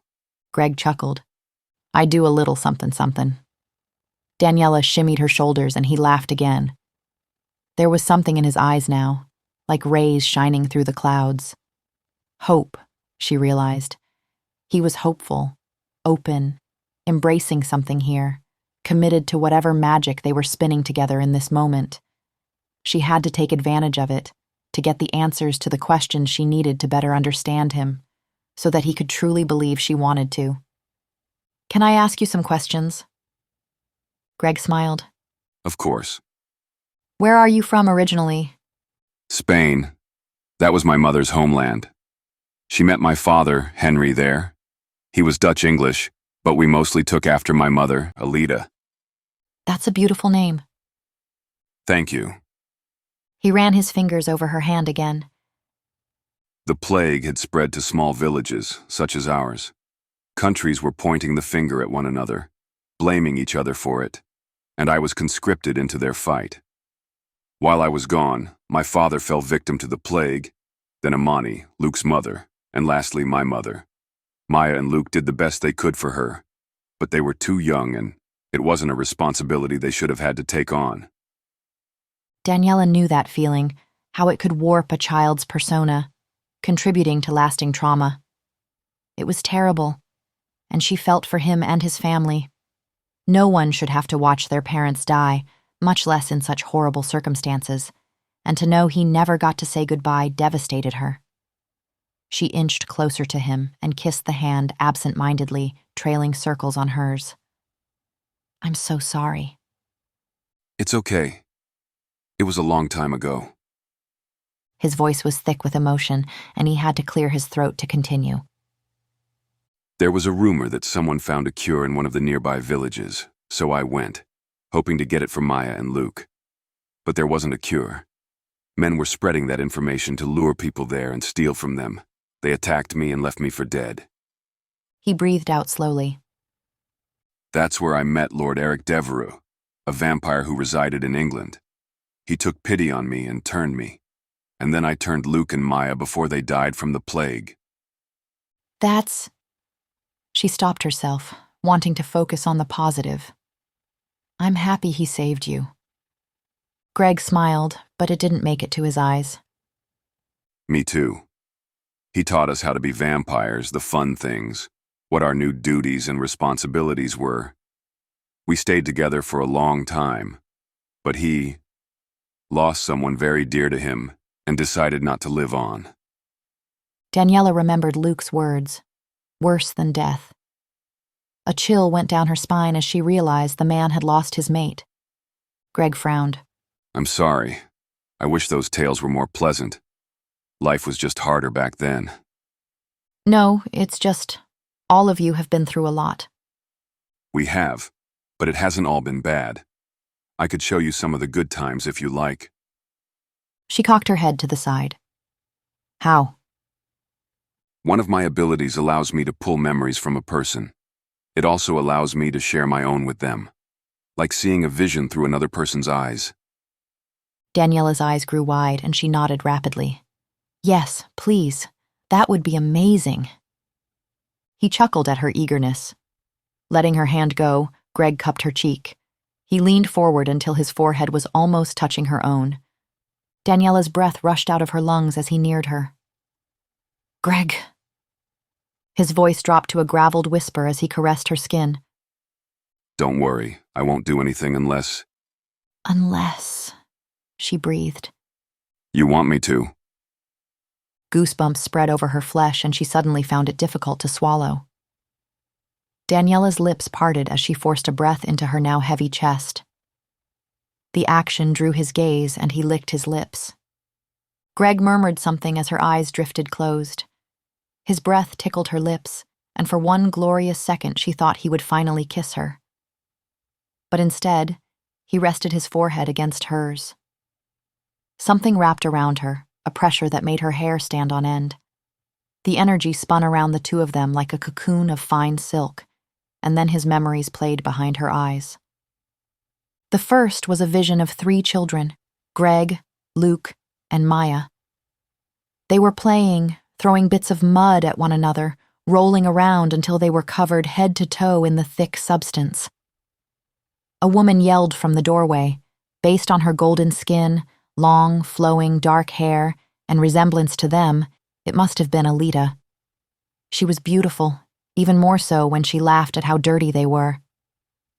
The scene changed to a tavern where Maya, dressed in outlandish clothing for what appeared to be near the Victorian era, worked as a bartender. Luke, the ever-present playboy, had a lady on each arm while Greg sat at a table speaking to a man. Eric, she realized, based on Greg's love for the man, a cross between a father figure and a good friend. His cream skin contrasted with Greg's warm tone. Eric's silver eyes gleamed as he leaned towards Greg and whispered, That sister of yours is about to cause a scene again. The direction of the vision changed to a man who stood a little too close to Maya. He whispered something he must have thought was flattering, but based on how Maya punted him clear across the room, it was not. The patron stopped and stared as if Maya had grown a second head, but she simply shrugged and yelled, "Who wants another drink?" Everyone cheered, and Maya graced Greg and Eric with a large smile. The next visions came, one after another. A tiny English cottage that they'd called home, followed by the moment they set sail to America. The purity of those memories was evident, but the love they'd shared as a family touched her the most. The vision faded as Greg sat back, and when she opened her eyes to meet his own, they were glazed over with unshed tears. "Thank you for sharing that with me." Thank you for wanting to see them. He blinked a few times to clear his vision, but his voice was a deep rumble as he spoke. It can be so easy to forget the good times. Days can blend between one another, and sometimes they seem endless. It's good to remember. As his fingers left her cheek, they brushed against her shoulder-length hair. He tilted his head to look at something and grunted. I didn't realize they were that deep. "Huh? What?" Daniella tilted her head to the side. The marks that bastard made on your neck. His fingers traced over each one and her heart beat faster. Do they hurt? Do you have any other injuries? She wanted him to continue his inspection, to undress her, slide his hands over her, under her, inside her. She wanted to feel him everywhere, to drown out everything, anything, from before. "Focus," Daniella chastised herself. To keep her hands from reaching out to him, she felt around her neck and found the 4 indentations made by Zachariah's nails and a 5th on the other side of her throat. "I'm sure I do, but when I woke up, I asked my body to stop hurting and it listened. I haven't felt any pain since." Greg gave a small nod. That's good at least, but these are going to turn into some nasty bruises. Daniella groaned. "Fantastic. Just one more thing to remember him by." Greg froze. The tendons in his neck tensed and his Adam's apple bobbed as he swallowed. I know I don't have a right to ask you this, but seeing your physical injuries made me think about other, deeper ones you may have. I want to help you. If you need it, that is. Zachariah said the 2 of you were together before, and... Daniella laughed at his nervousness. "There is nothing for you to ask or worry about there. I'm fine, that wasn't..." She paused and felt her face grow warm under his quiet scrutiny. "Zachariah and I had been together before, yes, but we weren't in a relationship." Oh. Greg's eyes narrowed as he spoke through clenched teeth. I see. Rejection and jealousy flickered over his features until dejection settled over him, and she hated it. He had been all she'd ever wanted for so long. Did he really not know what he meant to her? Of course not. She'd never told him from fear of losing him or making things awkward between them. But now, if there was a chance, she had to try. She had to fix this. "No, I don't think you do." Daniella shifted against the couch and took a deep breath to settle her nerves. "Sometimes, being around you is too much for me. Fuck," she croaked. "This is harder than I thought it would be." She wrung her hands, then sighed loudly. "Just say it." "I want you, all the time.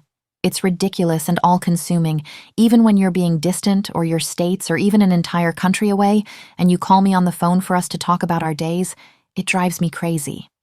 I know we've only ever been friends, but I can't help how I feel." She sputtered. "And lately, it has gotten to a point where I needed to resolve my desires so that I didn't throw myself at you like a wild animal. I needed to scratch an itch temporarily. That's all that was. There were no feelings, no emotions, nothing." She breathed. "And there never could be with anyone else but you." When she finally looked at him, she saw a boyish smile on his face. But his eyes showed something else. A deep-seated intensity and hunger that made her heart pound. She couldn't take that look. The way it shot through her, setting her body on fire as if it had just awoken from a long slumber. and awoken it had. Her nipples peeked under her clothes, and the inner walls of her vagina clenched with need. He still hadn't said a word, hadn't moved a muscle. He just stared at her as if he were taking her in, savoring every word she'd said. This is too much. I can't. She shook her head and crossed her arms over her breasts, creating a safety net for herself. Her confidence may have been as shaky as a piece of straw in the wind, but she'd fake it if she had to. I don't think I've ever seen you speechless before. Greg chuckled, but his voice was so low that it sounded like a growl. That's not why I'm being quiet, Ella. Then why are you? Because He hooked his hands under her knees, dragging her to him until he was seated directly in between her thighs, making her gasp. it's taking every bit of my control to not rip off your clothes and bury myself so deep inside you that you won't know where you end and I begin. She moaned at the thought. Greg's skin was warm and firm under her palms, and she could imagine how it would feel to have him moving within her, on top of her, below her, consuming her, making her his. She wanted to be his. Greg gripped her thighs and his hands slid to her hips as he pulled her until there was no space left between them. His eyes turned the molten amber, like that of a raging fire, and his erection rubbed against her, seeking what she was so desperate to give. She bit her lip and whispered, "Then do it." Chapter 9. Never had Greg been undone before, left so open, so helpless, and then tantalized and set ablaze with such honesty. How would it feel to caress her silky skin? Was it just as soft on her breasts? Were her nipples as dark as her soft brown hair? He hoped. By the gods, he hoped. How would she taste? He salivated at the thought. And her blood. How rich would it be as it flowed into his mouth as he bit her, mated with her? He rubbed her cheek, following the line down her jaw to her neck. Then he saw the reddish-purple marks again. They reminded him that even though he yearned for her, like a plant for sunlight or a fish for water, he could not have her, not yet. His fingers, feather-light, traced back up her skin until he could take hold of her chin. "Ella," he whispered, "I want you more than I could ever express. I've wanted to touch you like this for so long." His fingers wandered again, starting from the base of her neck and traveling lower over her spine. She curved into his touch and shifted, rubbing against him.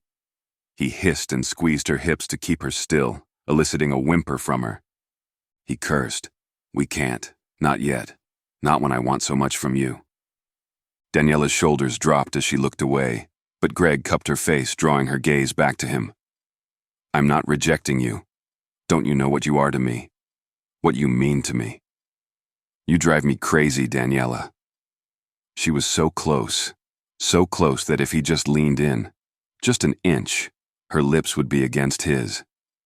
He'd swallow her breaths, her moans, her cries as he plunged inside of her. Fuck. Greg shook his head. "One night isn't enough for me. I wouldn't be able to stop myself from making you my mate, and that's not right. It's not fair to you. Not with everything going on." She cupped his face. "But "I am not a good person, Ella," Greg said sharply. isn't that for me to decide?" "Do you always have to make sense?" "You know me well enough to know the answer to that question." She smiled. He took her in. The way she watched him, how deeply she seemed to want to understand, and her fierce determination to do so. She was so gentle, yet so strong. He finally understood that stepping around the issue would get him nowhere. Greg had promised her honesty, and if she could be open with him, he should do the same for her. "I am in the middle of a war that you have, unfortunately, been drawn into." Her eyes widened, and he wrapped his arms around her, bracing her for what he had to say. "I don't use that word lightly, Ella. This is not the first time, and unless certain people are dealt with, it won't be the last. Zachariah has caused me and my loved ones a lot of pain, and I need you to understand what that means. We don't police in my world, certainly not at this stage. The next time I see that vampire, I am going to kill him with my bare hands. His gaze shifted downward.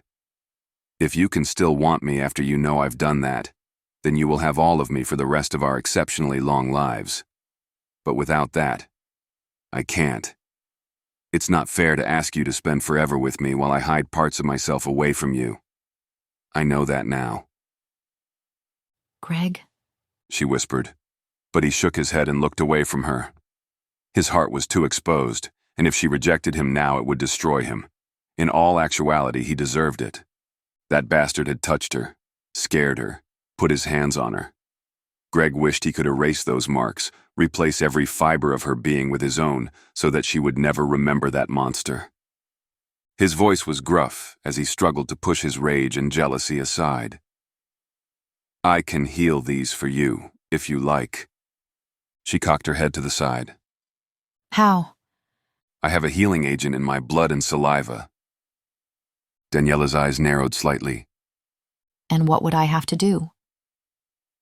Nothing, just sit here. But try not to squirm around too much. You are still on my lap after all. He tried to lighten the mood with a smile, and while her lips tilted upwards, he could tell she was still irritated with him. All right. She lifted her hair, brushing the strands behind her shoulder. Greg bent toward her hesitantly, giving her time to change her mind. He paused, breathing her in, the soft perfume that still clung to her skin, barely noticeable under her own scent. Something mild and warm, like apricots and berries drizzled with honey from the sweetest of flowers. He steeled himself. Stay in control. You don't want to scare her. He licked her pulse, felt it spike against his tongue. She took a breath as his tongue slid upward, following along each mark that scarred her beautiful maple skin. A whispered moan escaped her lips when he sucked her neck. Daniella slid her arms around him, burying her hands in his hair. He squeezed her back, tugging her closer until he could feel the rise and fall of her soft breasts pressed so perfectly against his chest. Her breath caught when he kissed a spot below her ear. He traced the lobe with his tongue, and when he nibbled on the flesh, she hissed, a shiver running through her body. She shifted, wrapping her legs around his waist. Her hips circled, then rolled against his own, and Greg's eyes drifted closed as pleasure soared through him. This time, he didn't stop her. Instead, he cupped her ass, urging her to keep moving in such delicious sin. Daniella gripped at the strands of his hair, panting, moaning with each move. He spread his legs wider, desperately wanting to fit his erection more firmly against her core. He could smell her desire, her wetness, could almost see her swollen lips in his mind's eye, feel her as he slid inside of her. Greg was frantic now. He tugged her hair just enough to pull her head back, to leave every inch of her throat accessible to him so he could kiss, lick, and suck at her skin. He felt her swallow, the muscles in her throat moving, and it reminded him of her blood, of how it would feel to drink from her. His fangs extended. Greg pulled his head back, stopping just short of biting her, conflicted. He feared how close he'd come to breaking his promise, and yet he was still so desperate to continue. But when he stared into her eyes, there was no shred of fear. Instead, she met his gaze with wonder and unabashed need. Ella. She trembled against him, and her voice was hushed when she spoke. I understand what you said, and I know why you said it. I know you still want to protect me, to keep me safe, but I've always felt safe with you. Greg, I thought I lost you. Daniella swallowed hard. I destroyed that room because I thought you were gone. If you have any question about my feelings for you or what I think about you, remember that. His eyes widened as her confession squeezed at his heart, making it beat faster. She rubbed his cheek. Kiss me, please. It doesn't need to go further. I'll respect your wishes, but just, please, I'm so tired of pretending. Greg cupped her chin, his finger trailing over her bottom lip.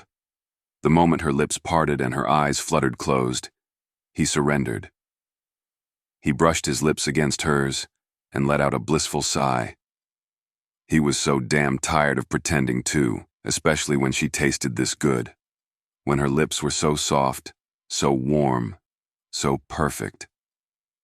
Again and again he kissed her, trying to be gentle. But then he couldn't take any more.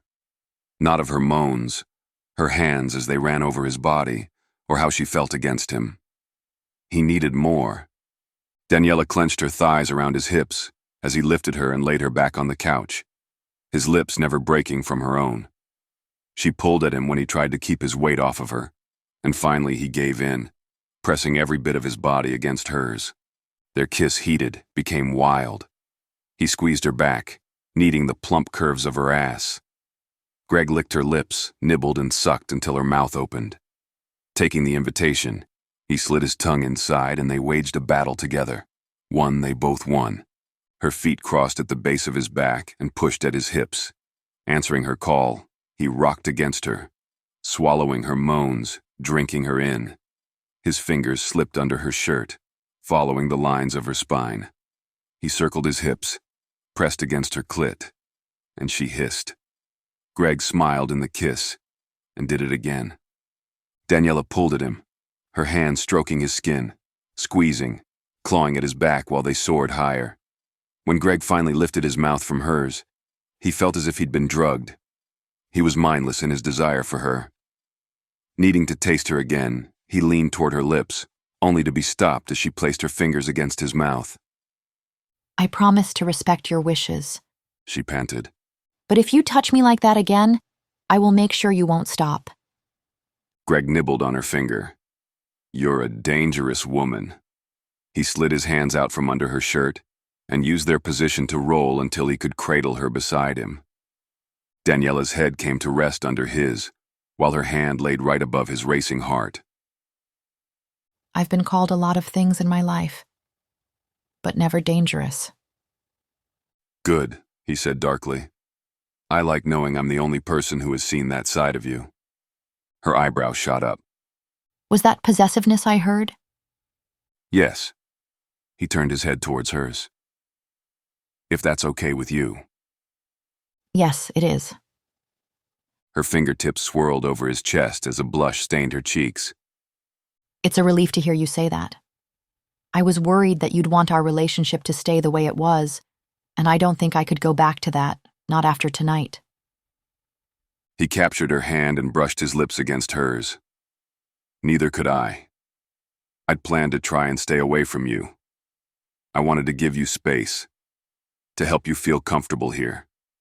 But now, when I know I can lie here beside you, I could never give up that chance.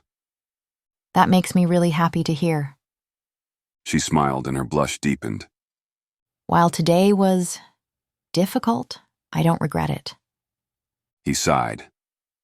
I wish things would have happened another way. I never want to see you hurt, and the fact that you were will haunt me for a long time.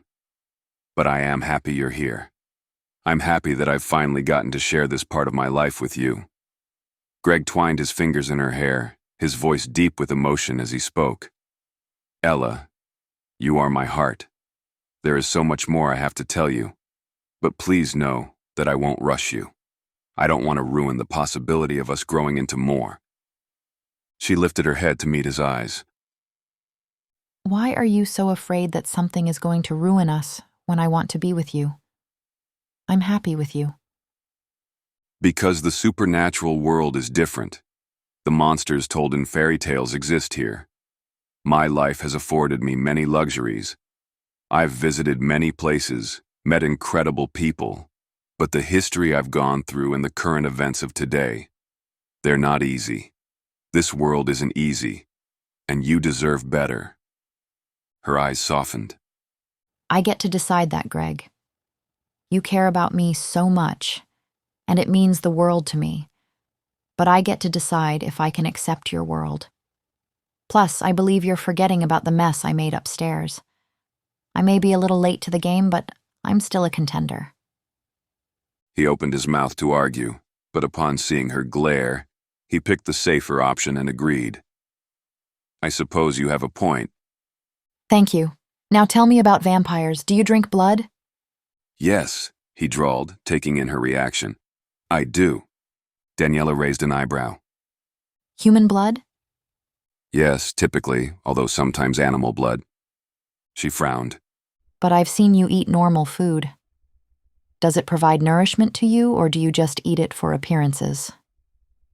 I enjoy normal food. I can still taste it and eat it, but it doesn't replace the nourishment blood provides. There are some exceptions to that, though, such as a raw steak, but it's the difference between eating a snack or a meal. What is it like? Does it have a taste? Do you have a favorite kind? Greg chuckled at her. He loved to see her mind work, the joy in her gaze as the puzzle pieces began to fit and paint a picture. All blood tastes different. Different blood types have different nutrients. I suppose I don't have a favorite. His eyes drifted down to her neck. Yet. So you take blood from people? You bite them often, I mean? He chuckled. No, I haven't drunk blood from another living being since we established blood banks. And I only need to drink blood every 1 to 2 weeks. Vampires establish blood banks? I guess that makes sense. Daniella laughed, and then a soft blush tinged her cheeks.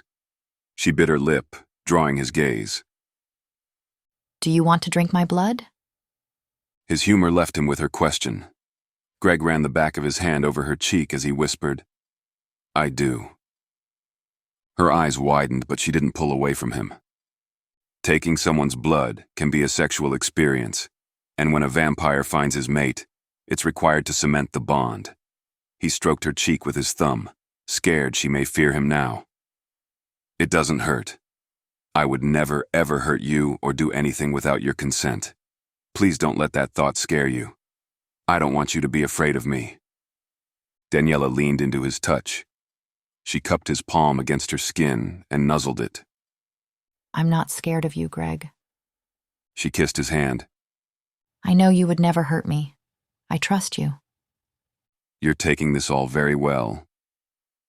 Her gaze turned mischievous. I just keep reminding myself, everyone has their kinks. Who am I to judge?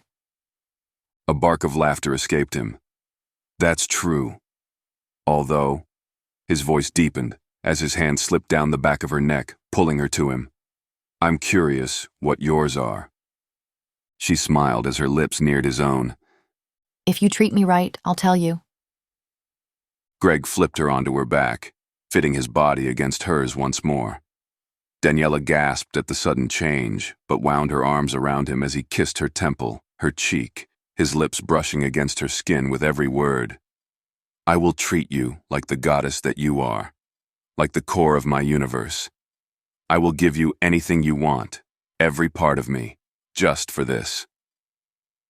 And then he kissed her as if he were starving for her taste, because he was. He would never get enough of her. His body exploded, and he drank her in. Every whimper, every moan, every caress pulled him under, until the world around him completely disappeared, and all that was left was her. Chapter 10. Daniella was nervous. Even the fresh, cool breeze hitting her face and the scent of the sea as they drove along the coast couldn't fully erase her worries.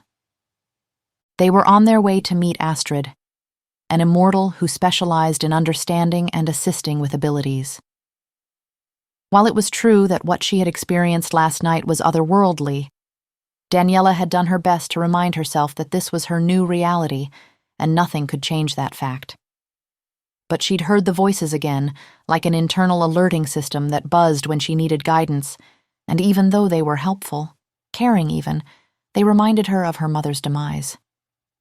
Yes, she wanted help to manage her new abilities, but what if there was more to all of this? What if something was actually wrong with her mentally? What if she was having some sort of psychotic break? What if... As if sensing her thoughts, Greg reached over and squeezed her hand.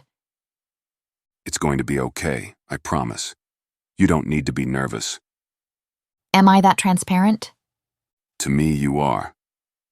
He kissed her hand, bringing a small smile to her lips. Astrid is a good person. I've known her for a very long time, and she's helped many of my people.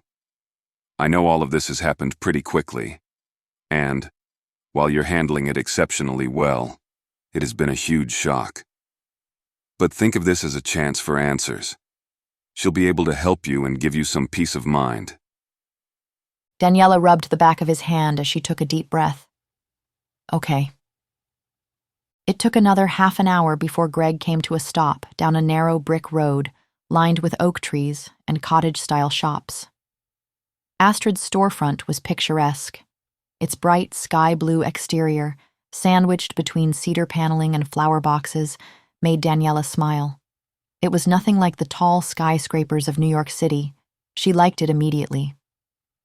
Greg opened the door for her, and the first thing she noticed was the smell. Fragrant but mild spices that paired well with the fresh scents of wood, citrus, and pine. Dried lemon and orange slices hung from the window with chimes, along with drying herbs. She knew one of them was rosemary, and another looked like lavender, but she couldn't identify the rest. The shop was covered with crystals, cards, and books. So many that she couldn't count them all. It should have been overwhelming, yet the space felt welcoming, serene. She'd gone into occult shops before, but never one so peaceful. A curtain moved in the distance, revealing a beautiful ebony woman. Her black curls reached past her shoulders and down her waist, contrasting with her silver eyes that seemed to swirl. She was ethereal, beautiful. Ancient, the voices whispered in her mind. The woman smiled at her, the greeting warm and genuine, but when her gaze settled on Greg, she laughed. Greg, it's been too long. Moving forward with silent steps, she gave him a tight hug. He returned the embrace. Hey, Astrid. Thank you for seeing us on such short notice. Of course. Astrid patted his back. It warmed Daniella's heart to see the exchange. Knowing Greg had friends, people he could rely on in between the multitude of the responsibilities he'd shared with her last night, made her hopes rise. Perhaps these people had helped to ease his loneliness. And you're his mate. Astrid pulled Daniella in for a hug. I'm so happy to finally meet you. This has been a long time coming. A nervous laugh escaped Daniella's lips. She wasn't sure how this woman knew their situation, but she answered honestly. Yes, it has. She caught Greg's jubilant smile over Astrid's shoulder. The woman chuckled. I like her. She's got spirit. Come on back. Greg tells me you need a little guidance with your gifts. Daniella followed after her with Greg in tow. Thank you. I'm not sure how to deal with them. Astrid closed the curtain behind them and motioned for them to sit down at a table. Now that's not true. They may seem new to you now, but you've always had them. You've just forgotten how they work is all. Give me your hand. Daniella hesitated but placed her hand in Astrid's. She clasped their hands together, her hold strong but gentle. Every person on this planet has an ability, Astrid began. Painting is an ability. Singing is an ability. Humans have just backpedaled to only understand and believe in things they can see and study. They've forgotten the old magic that exists around them. But you, I, and even Greg can access that. Magic is in you. Always has been and always will be. Daniella jumped as a book moved, flying from behind her and coming to a stop beside Astrid. The pages turned of their own accord. I'm sorry, I didn't mean to scare you, Astrid said. Daniella looked from the book to Astrid and back. Flying books. It's just a flying book. This is the life you have to get used to. With everything you've done, this should seem like child's play. She took a steadying breath. No, it's okay. How did you do that? My ability is to connect to things by threads. Have you ever heard the saying, cutting ties with someone? Daniella nodded. It comes from old magic. My ability is to create threads and use them for things I need. Anything I touch or come in contact with creates a thread. And when I need something, such as a book, Astrid waved a hand and the book spun, or to read another person's ability, I use that thread to do so. But doesn't that get tiring after a while? I don't know a lot about the occult or magic, but I thought you cut ties to keep people from bringing your energy down. Astrid smiled. It can, and it will if I'm not careful, but I take care to protect myself. Think of it like a type of residue. By touching your hands, I've left a little on you which I can use to create my thread. When I'm done, I'll remove it. If you want it to stay, then it will. Daniella stared at the book and then at the impressive, eccentric woman in front of her. That's incredible. She laughed. If you think that's amazing, wait until you see what you can do. Daniella gasped. You already know? But I like to learn the history of things. It makes sharing the knowledge with you easier. When was the first time something seemed different? I get the idea that you went searching for answers. Greg, who so far had been silently leaning against a wall, moved behind her. He rested his hand on her shoulder, giving it a small squeeze, lending her his strength. My intuition has always been strong, but I'm beginning to think that's not really what I thought it was. I know when bad things are going to happen. Not what, but sometimes where. It feels dark and heavy, depending on the warning. Sometimes I can ignore it if it's just a small inconvenience, like being a few minutes late to work or an event. But other times, like yesterday, it makes me sick. She looked up at Greg for a moment, and at his nod, she continued. Everywhere I went, I felt sick. I couldn't figure out why, and then I was attacked when I got home. Astrid's eyes widened, and her gaze shifted to Greg's. It was Zachariah. Greg bit out. That bastard. Astrid crossed her arms. I should have castrated him when I had the chance. Daniella choked back a laugh at her outburst.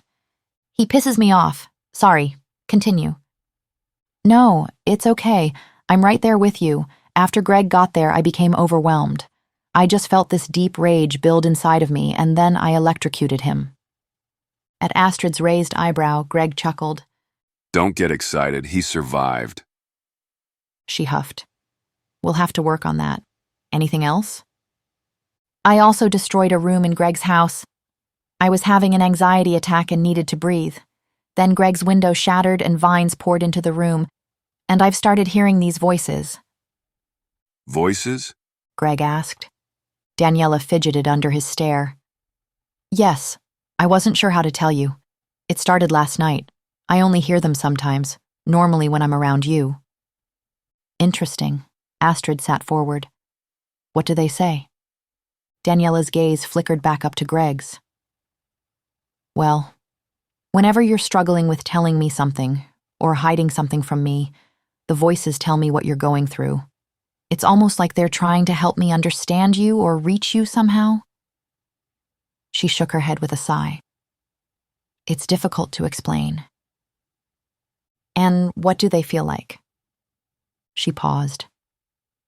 The question should have been strange, but Astrid was right. They had a feeling. Each one is different, Daniella said finally.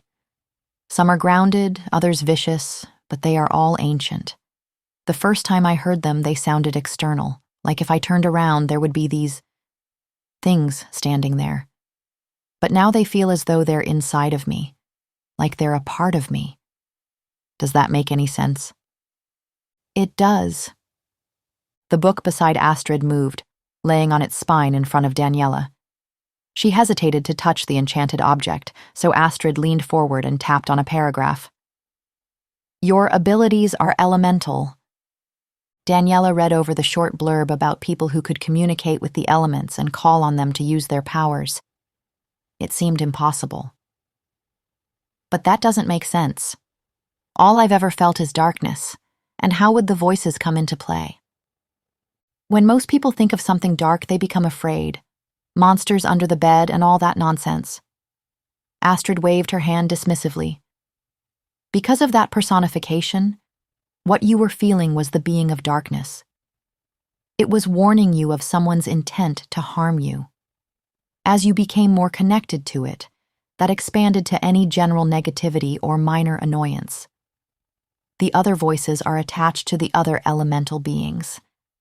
As for you, she pointed to Greg, because you were hiding something from her, they revealed it.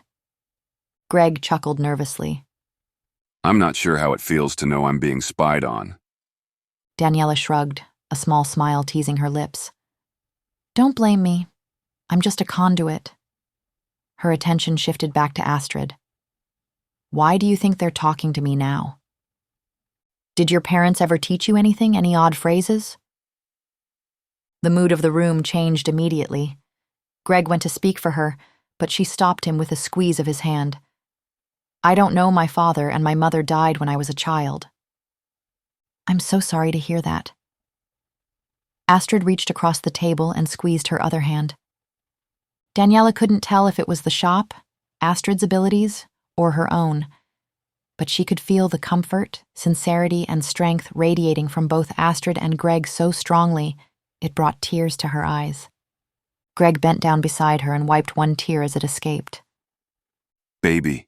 She shook her head, wiping her eyes. It's okay. I could feel both of you. Your compassion was so strong it was breathtaking.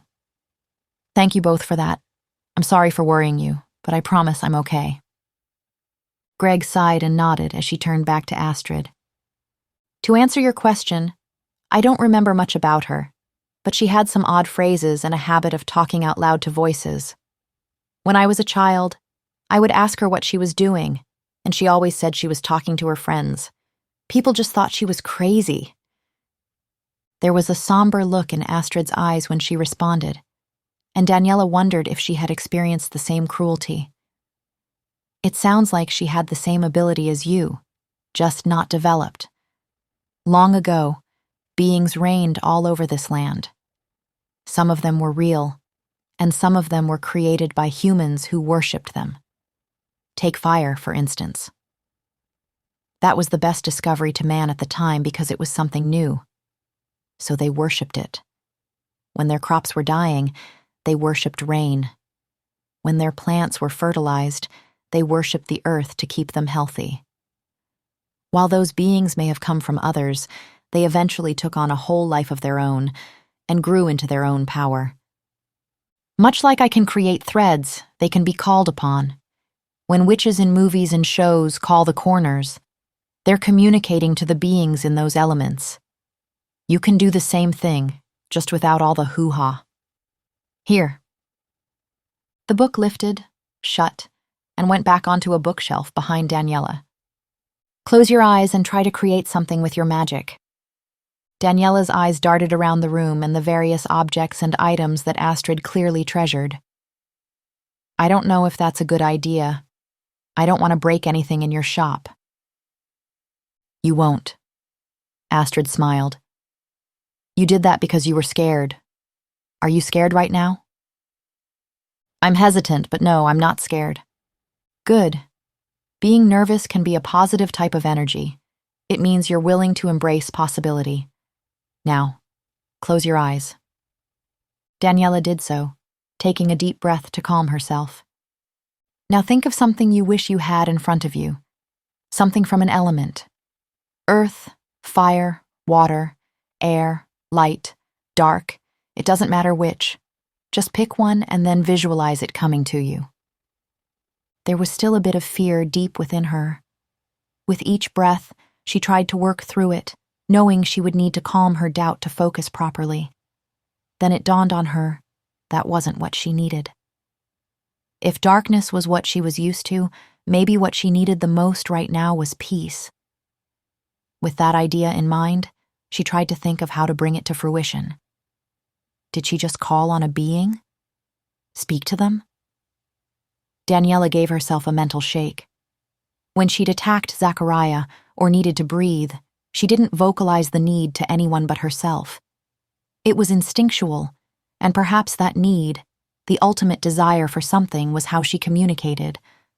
What does peace look like to you? What makes you calm? Daniella took another deep breath. Air. A vibration started within her as she focused. She searched for air, for fresh, clean air.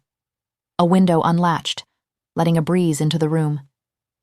But she wanted more. She wanted a connection, a physical touch to the earth around her. A thin vine wrapped around her wrist, making her eyes snap open. It grew, swirling over her skin. A bud erupted, revealing an iris, and then another and another. They slid between her hands, crossing and spreading up her arms until she laughed from the joy of it all. When she lifted her head, the lights in the shop glowed yellow, and she knew it was for her. She settled back in the chair and smiled in childish delight. Astrid squeezed her hands. "See? There's nothing for you to be afraid of. You and the beings are connected, and as long as you keep your head straight, there's nothing you can't do." Daniella's euphoria continued, leaving her with an extra bounce in her step.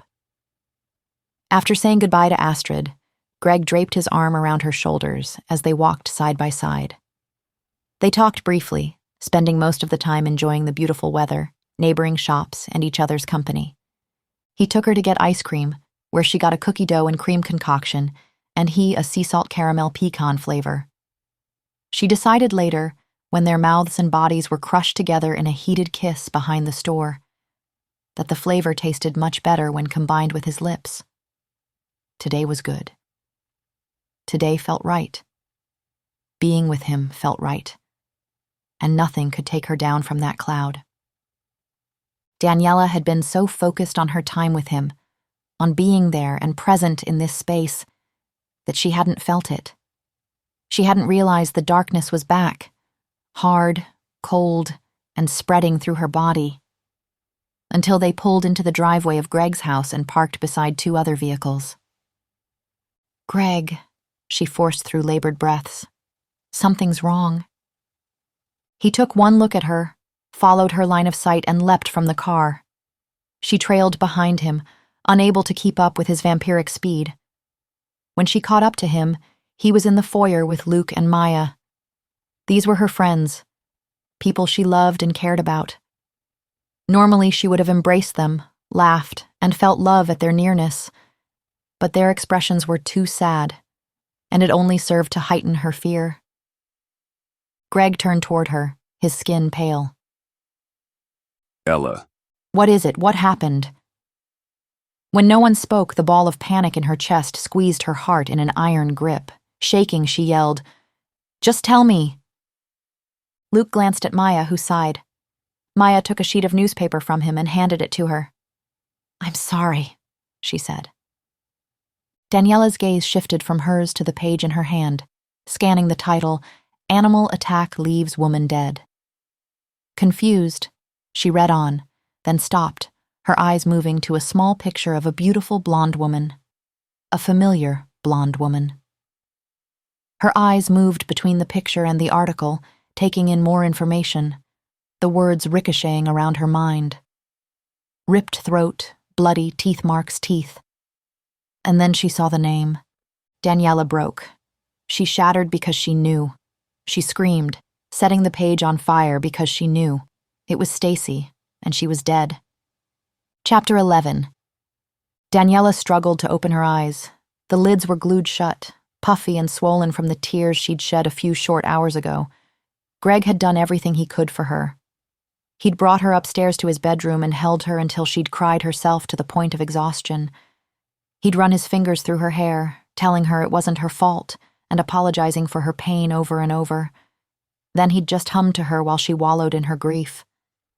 The room felt cold without his presence, darker than normal. She searched through the emptiness as if it would give her answers. Then she remembered the last time she had seen Stacy and how the darkness had reacted to her touch, the way it had morphed into something ugly and horrid under Daniella's skin, like daggers piercing her heart. She had simply dismissed it as a fluke, because at the time, Stacy didn't fit. She shouldn't have fit in this world of chaos and darkness. But now she did, and that was on her. Stacy's death was on her. If Daniella had known more, she could have warned her. If she would have listened harder or believed, if she would have been more focused, maybe things would be different. But none of that mattered now. Stacy was gone, a young woman taken long before her time. Daniella came to the obvious conclusion that Zachariah had killed her. Everyone who knew of her friendship with Stacy was on the first floor of this house, and none of them would have ever hurt Stacy or her. Questions swarmed in her mind. If she had gone with Zachariah, would Stacy still be alive right now? Was he planning on killing her just for sport? Or did he kill her because he couldn't get Daniella? Was this just another way to hurt her? Was this how he taught her that he was still in control? That he could get to her at any place, at any time, and would keep going until he got what he wanted? "Stop! Enough!" the voices shouted, but the damage had been done. Energy swarmed within her, powered by her rage. She glided towards the balcony, forcing the doors open without moving a finger.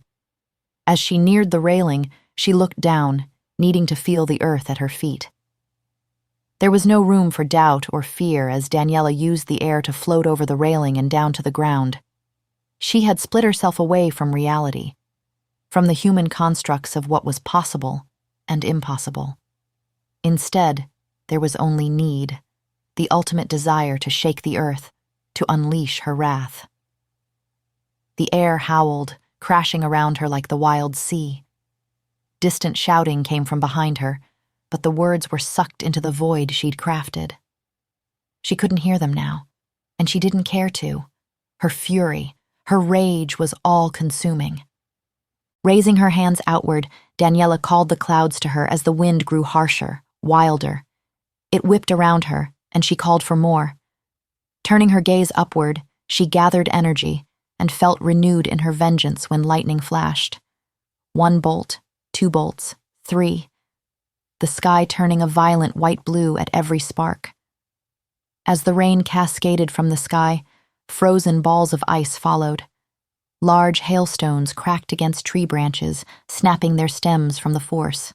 Strong arms wrapped around her. Greg held her, shouting that it would be okay, that she had to stop. But she didn't. She couldn't stop.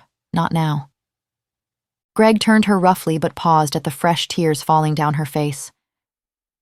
"It's all my fault. He killed her because of me," she cried through the storm she'd created. He didn't respond.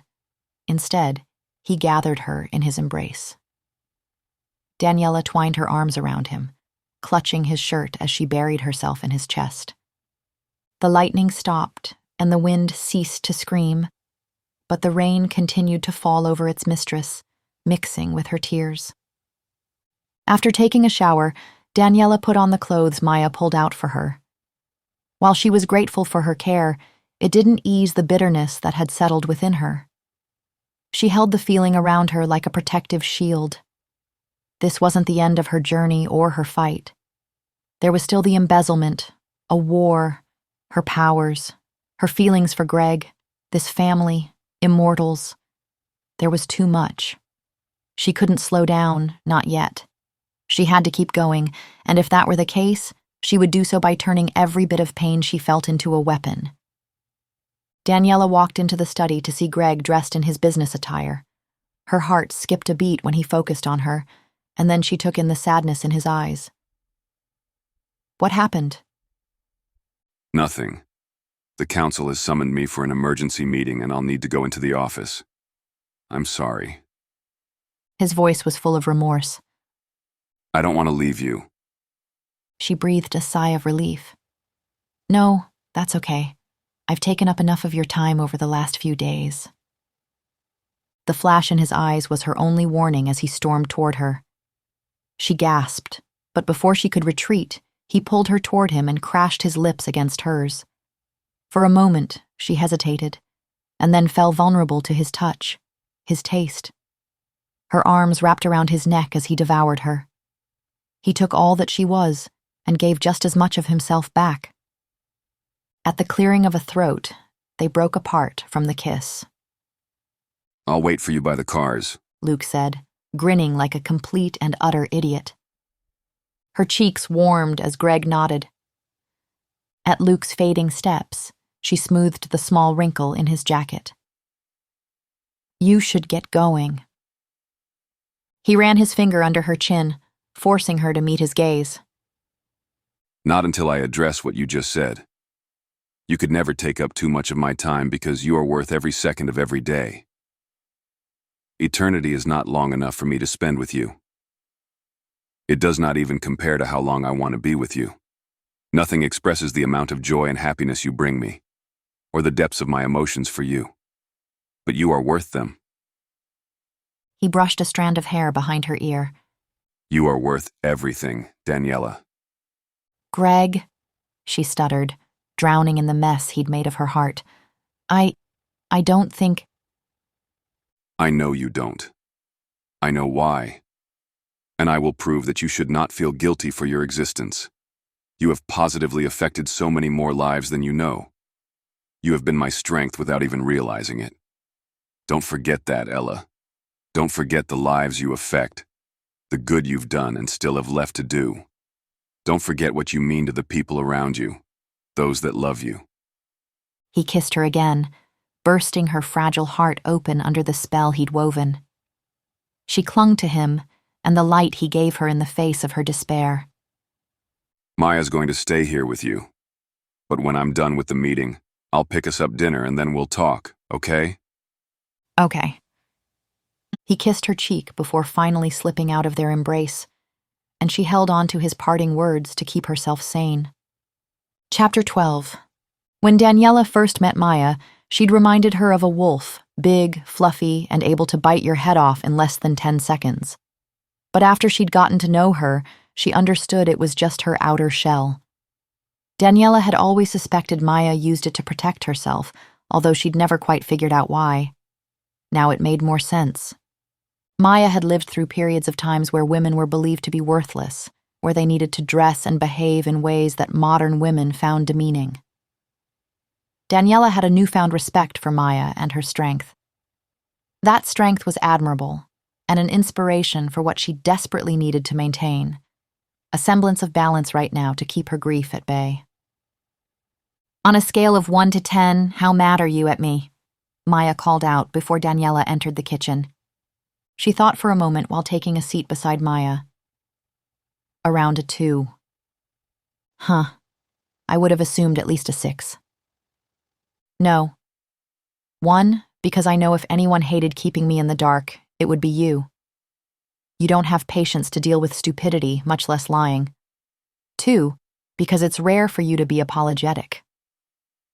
I barely made Greg or Luke grovel for the transgression. You wouldn't bother. Maya tapped her fingers on the table. Well, you're not wrong there, but I am sorry. I never wanted to hurt you. You're like a sister to me, and I adore you. Daniella smiled. Same here. She nodded towards the laptop as automated numbers moved on the screen. Is that about the embezzlement? Maya sighed, fussing with a dark brown strand that had fallen from her high bun. I still have a lot to investigate. For some reason, the answer to all of this is eluding me, and it's pissing me off. I should have asked Greg to bring my laptop from the office. I also don't know where my purse or cell phone are. Could I borrow yours to text him? Don't worry about that. Greg had me look at your phone to see if it could be tracked, which it could. He's getting you a new one and a card tied to his account while he's in NYC. Her eyes widened. Wait, what? Maya smirked. The man's got it bad, and from the looks of it, so do you. Word of advice: don't say anything stupid like he doesn't need to do this, or shouldn't do this, yada yada. Just accept it. It's easier that way. Daniella opened her mouth to respond but couldn't form any words. A blush spread across her cheeks as she tried to hide her shy smile. Greg's kindness and the strength of his feelings warmed her heart. He made all of her wishes for a future with him seem not only attainable, but actively reciprocated. The computer chimed and Maya cursed, hitting the table with a sigh. Can I help somehow? Maya studied her for a moment. How much do you know? What do you mean? Daniella cocked her head to the side. I mean, what do you think happened at the office? Her brow furrowed in confusion. Well, I found out about the embezzlement at the same time you guys did. Greg initially told me he wanted me to stay out of the office for a few weeks on a fake vacation because he thought someone was trying to blame me for the theft. I now know that's not 100% true. I know Zachariah was the one who did it, but he had to have inside help. He wouldn't have been able to commit the crime otherwise. Maya raised an eyebrow. Why? Daniella sighed, shoving her fingers through her hair. Because he may have been at my apartment. Maya whistled. Sleeping with the enemy? Damn girl. Please don't tease me about it. Alcohol led to very poor decisions that night. A vampire booty call. I'd be proud of you if it were anyone else. Daniella elbowed her. Hush. It was not one of my finer moments. Maya typed rapidly now. Do you know what time he arrived and what time he left? Somewhere around 1:30 a.m., and he left a few minutes after sunrise. So he killed them first and then triggered the security alert. Daniella drew back. Killed them? Killed who? What are you talking about? Maya muttered a curse under her breath and faced her. Fuck, Danny. When you said crime, I thought... She sighed. Zachariah didn't just steal money from the company. He killed 22 vampires before he did it. Oh God, I think I'm going to be sick. Shit. Daniella barely made it to the trash can before she vomited. Maya held back her hair as she heaved. When Daniella became more stable, Maya brought her a glass of water. Thank you. It's okay. I'm sorry. I should have let Greg tell you. He would have, Maya insisted, as she led Daniella to the bar stool. No, it's okay. I'm close with each of you, and I want you all to fill me in if I don't know something. She stroked the glass with her thumb. I know Greg would have told me, but we just haven't had a lot of time. Every day something else happens. Her eyes slid to Maya. Has it always been this way? Maya shook her head. No. Things were good and had been good for a while. There were some terrible times, of course, and sometimes I don't know how we made it through, but we did. The war picked back up about a century ago. Each time it's someone new. Someone always thinks that we shouldn't live beside humans, that our proper place is to reign over them. It's always a new vampire, one that doesn't understand what we've gone through and seen, that even though we are stronger, there are simply more humans. Maya rested her head in her palm and shrugged. It's not about conquering or being the top predator. It's about creating a peaceful coexistence. Whenever vampires appear with those ideals, we shut them down. But Zachariah? I don't know. He doesn't even seem smart enough to do all of this, but every time we think we'll catch him, he slips through our fingers. She rubbed her temples. He's caused more carnage and erased more of our history than anyone else. Daniella shook her head. Her voice wavered as she spoke. So much pain, so much death. I'm beginning to understand why you all kept this from me. Her thoughts turned to Stacy. Stacy wasn't a vampire. She shouldn't have been dragged into this mess, but she was. And the others. How many people had died in these useless battles, especially over the course of a century? She didn't realize she was shaking until Maya squeezed her shoulder. What about the lives of the vampires who were killed? We have something of a cleanup crew. They tidy up any loose ends, any work that needs to be done, investigations, housing payments, moving furniture, pets, they handle all of that. Dominic and Merida review their work to make sure nothing was missed and provide a final report to Greg. But what about family? Her voice rose. Don't vampires have families? Maya sighed. When they become part of our circle, they leave all of that behind, Danny. They have to, for the same reasons you're seeing now. A pained expression flashed in Maya's eyes, but she continued. We take care of our own, but that doesn't mean there aren't casualties. And to keep everyone safe, only immediate family is brought in.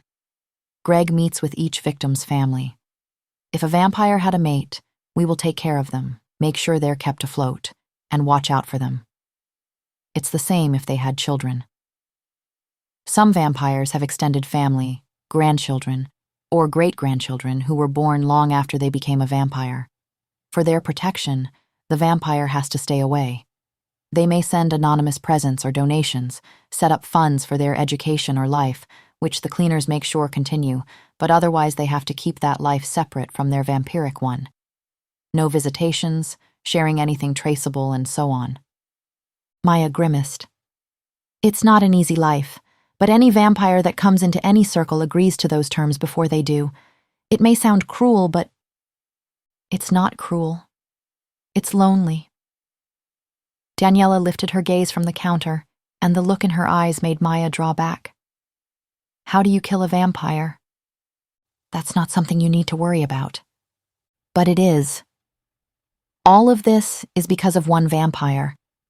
I understand others may follow his ideals, but he's the one killing people right now, and it affects everyone. I mean, didn't you stay behind just to protect me? Maya's eyes narrowed. It's not the only reason I'm here. Daniella glared back at her. Fine, but it's still one of the reasons.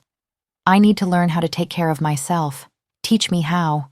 Neither Greg nor Luke would ever show me, and even if they did, they'd go easy on me. You won't. Greg will be out for a while, so we have plenty of time. Maya sighed and tapped her fingers on the counter again. Please? You have a point, and it would be good for you to know how to defend yourself. But I have to be straight with you. She shrugged. I have 2 abilities. One is to heal. Greg and Luke have a fraction of it because I shared it with them, but it's only a fraction.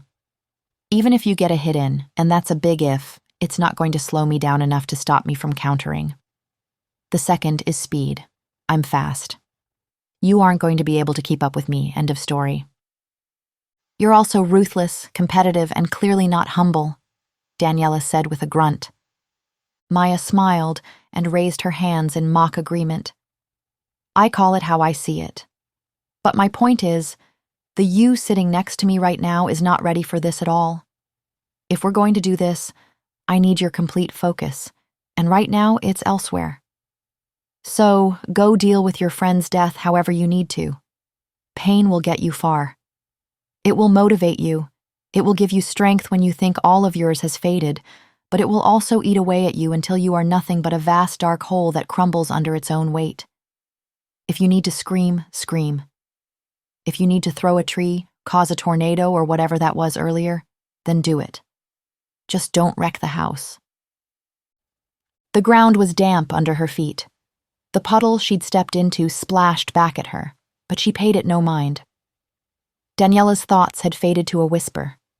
There were no voices, no darkness, no emotions, just a pull, an invisible string that connected her to somewhere she knew intimately, so she let it lead her.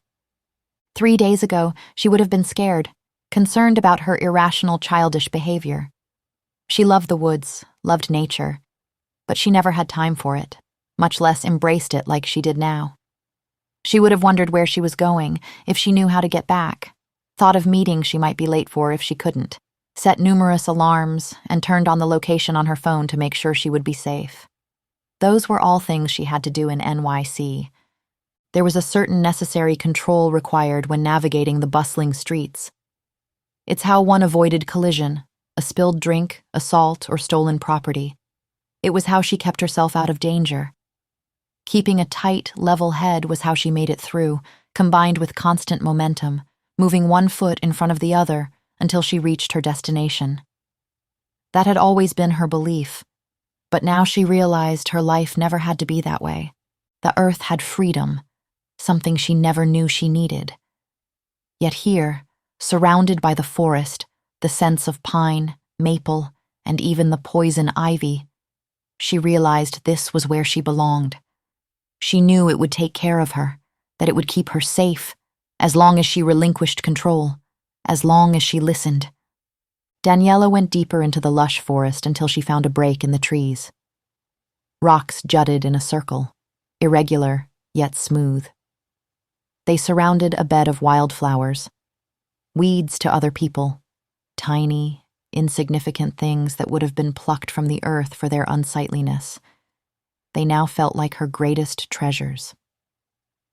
Careful not to step on them, She wove through the rows before coming to stand in the center. Lifting her head up to the sky, she breathed in and basked in the sunlight, letting it warm her. Then she sank to her knees and cried. She cried for Stacy, for the murdered vampires. She cried for Greg, Luke, and Maya, for the torture and turmoil they had experienced. She cried for their responsibilities, the weight on Greg's shoulders. She cried for herself, for never knowing she could be this version of herself that craved so much more, but expected so much less. For the toxic ways she had lived her life, the busyness she no longer craved, the distractions, the peace she compromised, the abilities that had hidden within her for such a long time. Had she always lived this way, as half of a person, fearing that if she let go even for a moment, she would turn to drugs like her mother? She cried for who her mother had been during her good times, who she had been during her bad, and who she could have been with guidance, with someone like Greg in her life, someone who could sympathize and guide her abilities, someone who had just listened. A part of her wished that could have been her, but she was only a child back then. That was far too great of an ask, but now it became a driving force. In 3 days, her life had completely flipped on its head. She had these abilities, this knowledge, these people, this life, and she realized they were all things she wanted, all things she needed. Daniella brushed her hands on her knees, wiping off the dirt, and swiped at her eyes with the inside of her shirt. Weaving her hands through the flowers she'd crushed, she spoke softly. Maybe I'm crazy for trying this or saying it out loud, but I don't care anymore. The air seemed to hum as she spoke. Spirit of darkness, whatever, whoever you are, I don't know if you are connected with death or if you can carry this message there, but if you can, please, wherever Stacy is, let her know I'm sorry. I'm sorry she died. I'm sorry for whatever role I played in her death. I know I'm not to blame. I know things happen for a reason, but I also know she was targeted because of me. I loved her. She sniffled. I still love her. I can still picture her smile. I can still hear her violin. I can still think of all the times she worried about me. She was a great friend, and if she's somewhere out there, please let her know that.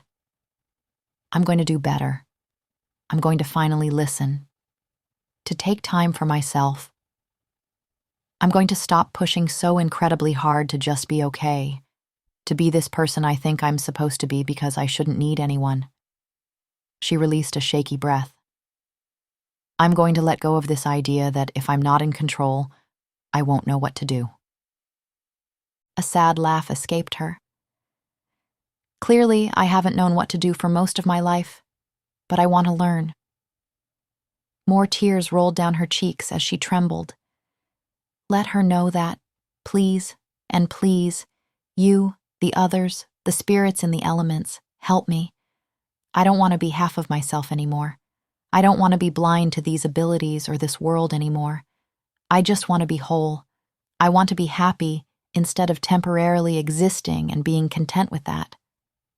I can't go back to my old life, where all my plants are in pots and I live in a polluted and overpopulated city, where I can't see the tops of mountains or breathe in clean, fresh air.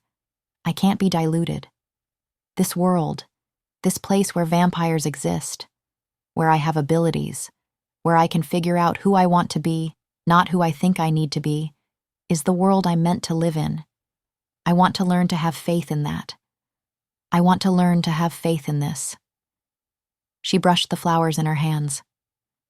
So please, help me.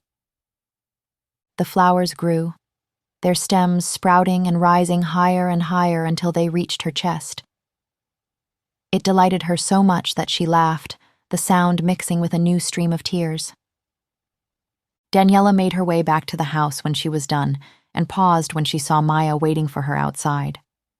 A knowing smile touched her lips, and Maya adjusted her hair in its bun. Better? Yeah. Daniella stretched her arms outwards and then up, rolling her shoulders back. Are you going to teach me how to fight now? Yep. But when I whoop your ass, don't say I didn't warn you. Chapter 13. All Greg wanted was to get back home to Daniella.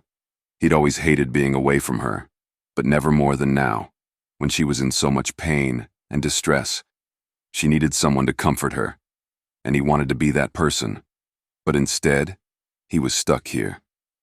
The council meeting had taken almost 4 hours, much longer than he had initially expected, all because of Zachariah's bullshit. While many of the council members held Greg in high regard, they weren't known for their patience or sympathy. Some members went as far as to state that the vampires Greg lost were a sign of his weakened power and authority. He knew what they were up to. They just wanted his territory and were willing to use any means to get it, even unsubstantiated rumors. Fuckers. Fear and greed were nasty emotions, but together they were destructive. If he wasn't careful, everything that he built and everyone he protected would end up torn apart. But he wouldn't worry about that now. The future was tomorrow's problem. The present was today's. And he had more than enough issues here. That Stacy's death had been publicized was a huge issue for their world. This had not been the first time Zachariah, or another otherworldly creature, had taken the life of a human, but they were trained to keep these things hidden from the normal world. As long as Greg kept that from happening again and dealt with Zachariah within the next year, he would be fine. And he would get him sooner, rather than later. It was clear Zachariah had set his sights on Daniella, and the knowledge made Greg's blood boil. He would come after her again, and the moment he did, Greg would delight in ripping his spine out of his body. Then the war would be over. His muscles rippled under his shirt, veins squeezed and tensed as rage rushed through him. He needed a distraction, to either let his powers flow through him, or to feed. But he couldn't here or at home, not in the way he needed. He didn't want to scare Daniella, but he was teetering on the edge. There had been too much, too soon, too fast. The events, his guilt, the racing of his mind, Daniella's pain, and the deep desire to mate with her, to make her his forever. His fist clenched. He was losing focus. Greg forced himself to relax a moment before the door opened and a tiny bundle of brown curls awkwardly ran towards him. Gigi! He laughed, picked Iris up, and gave her a tight hug. "Hello, Angel." He looked at Dominic, still chuckling. "I didn't know she was coming here today." Dominic smiled and took a seat in a nearby chair. "We're taking her out of daycare for a few days. With everything going on, she's safer with us."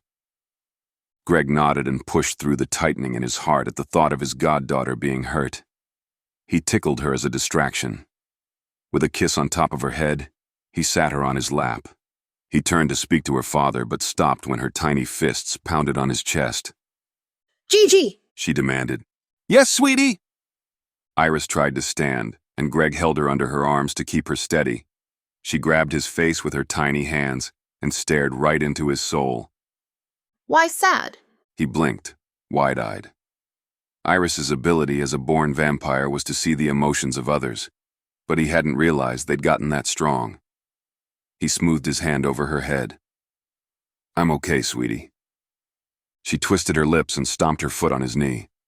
Stop sad! She demanded, then gave him a hug and squirmed until he guided her to the ground.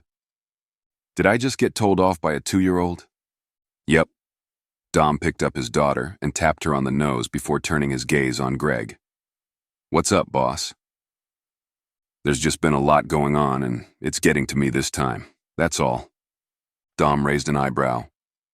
"I don't think I've ever heard you say the pressure was getting to you. Nice to see that even though you're old, you're not set in your ways.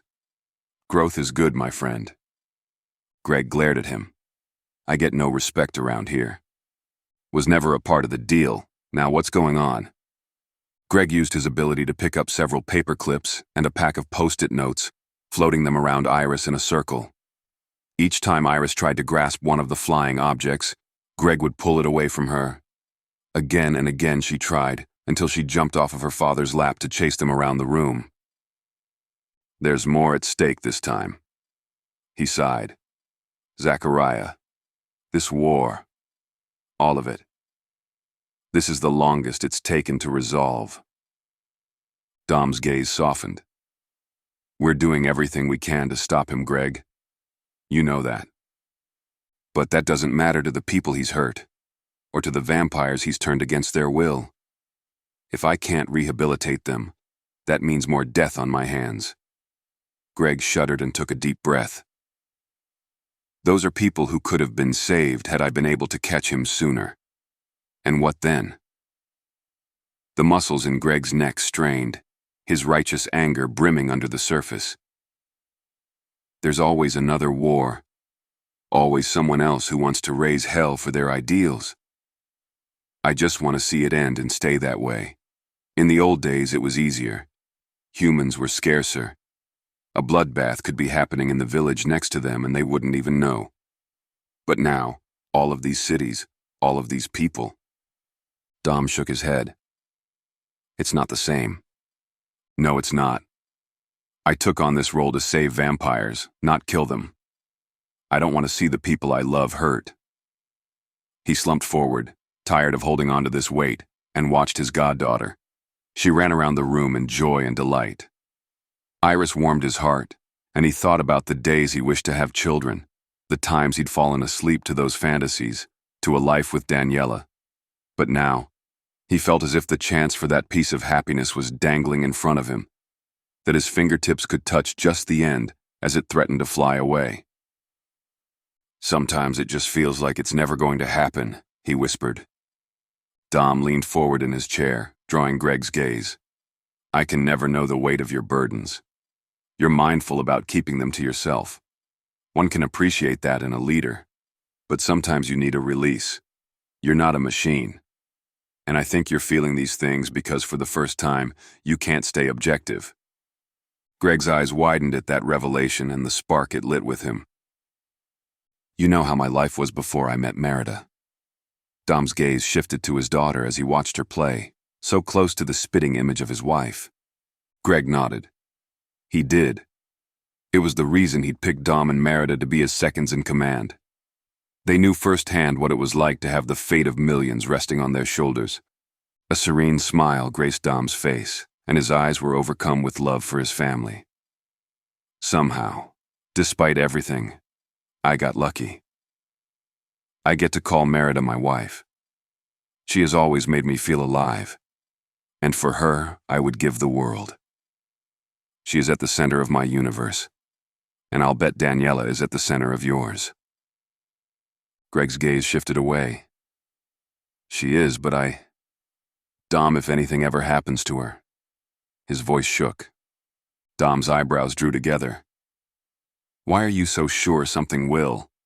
Because it already did. But that's where you're wrong. She was in danger, but she's not anymore.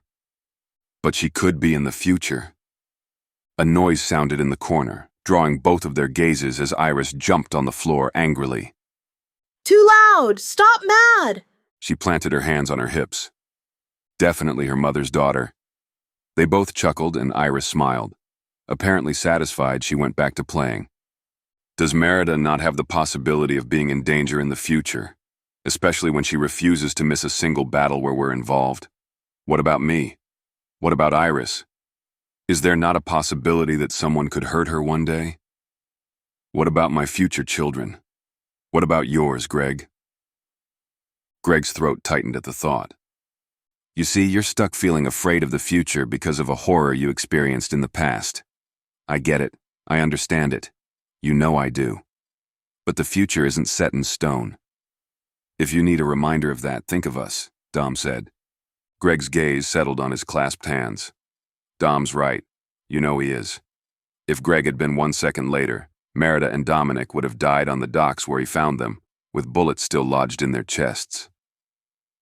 They had believed their lives were going to end that day, but their lives had just begun. The future was always changing for everyone, even him and Daniella. Dom's voice drew him from his thoughts. You said you want to build a better future for all of us, and you have. Would it have been lovely if that bastard was dead right now? Of course. But that is not solely your decision. The job you signed up for can seem thankless and difficult, because it is. But do not forget all the people you saved by believing in yourself and the team you've created around you. That was all you, and it will continue to be with your woman by your side. A beat of pride swelled in Greg's chest. He liked the sound of that. Thanks, Dom. Dom shrugged and stood with a smile on his face. All in a day's work. Now please cut yourself some slack. I expect you to have the same amount of faith in yourself as we have in you. And if you can't find it, I will be happy to go let my wife know so she can rightfully tear you a new asshole. Iris wagged a finger at her father. Daddy, bad word, Mama! She screeched, running towards the door and down the hall. And now I'm going to get torn a new one too. He smirked. Don't let my pain be in vain. Greg laughed as Dominic raced after his daughter. Then he relaxed against the chair, feeling both exhausted and renewed from their conversation. He needed to speak with Daniella, to hear her voice and just connect with her. He grabbed his phone and called Maya, surprised when Daniella answered instead. Greg, is everything okay? She asked. It is now. I missed you. He heard her shuffle in the background, and then the gentle slide of a chair. I missed you too. Her voice dropped lower. It's different without you here. I feel the same way. He ruffled his hair. The meeting took longer than expected. I'd hoped to be on my way back to you by now. I didn't want to leave you, Ella. I'm sorry for not being there when you needed someone. No, please, it's okay. I know you didn't want to go, but you had to. And even though you weren't here, you still helped me. What you said before you left, it meant a lot to me. His heart felt lighter at her words. It's the truth, you know. Greg. She hesitated for a moment. Come home soon. There's a lot I want to talk to you about and so much I need to say. He grabbed his keys in a rush and began packing his bag.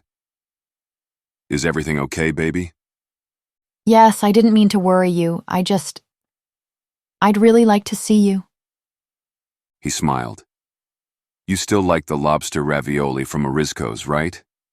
Daniella laughed, and just hearing the sound warmed his heart. I do. Why? I'll call in an order and pick it up on my way home. It'll take around 2 hours, but I'll be there as soon as I can. You don't have to do that. Plus, it'll be cold by the time it gets here. He chuckled. Well, lucky for you, I know a thing or two about heating things up. Her throaty giggle reminded him of how badly he wanted her naked, and he realized too late what he'd insinuated.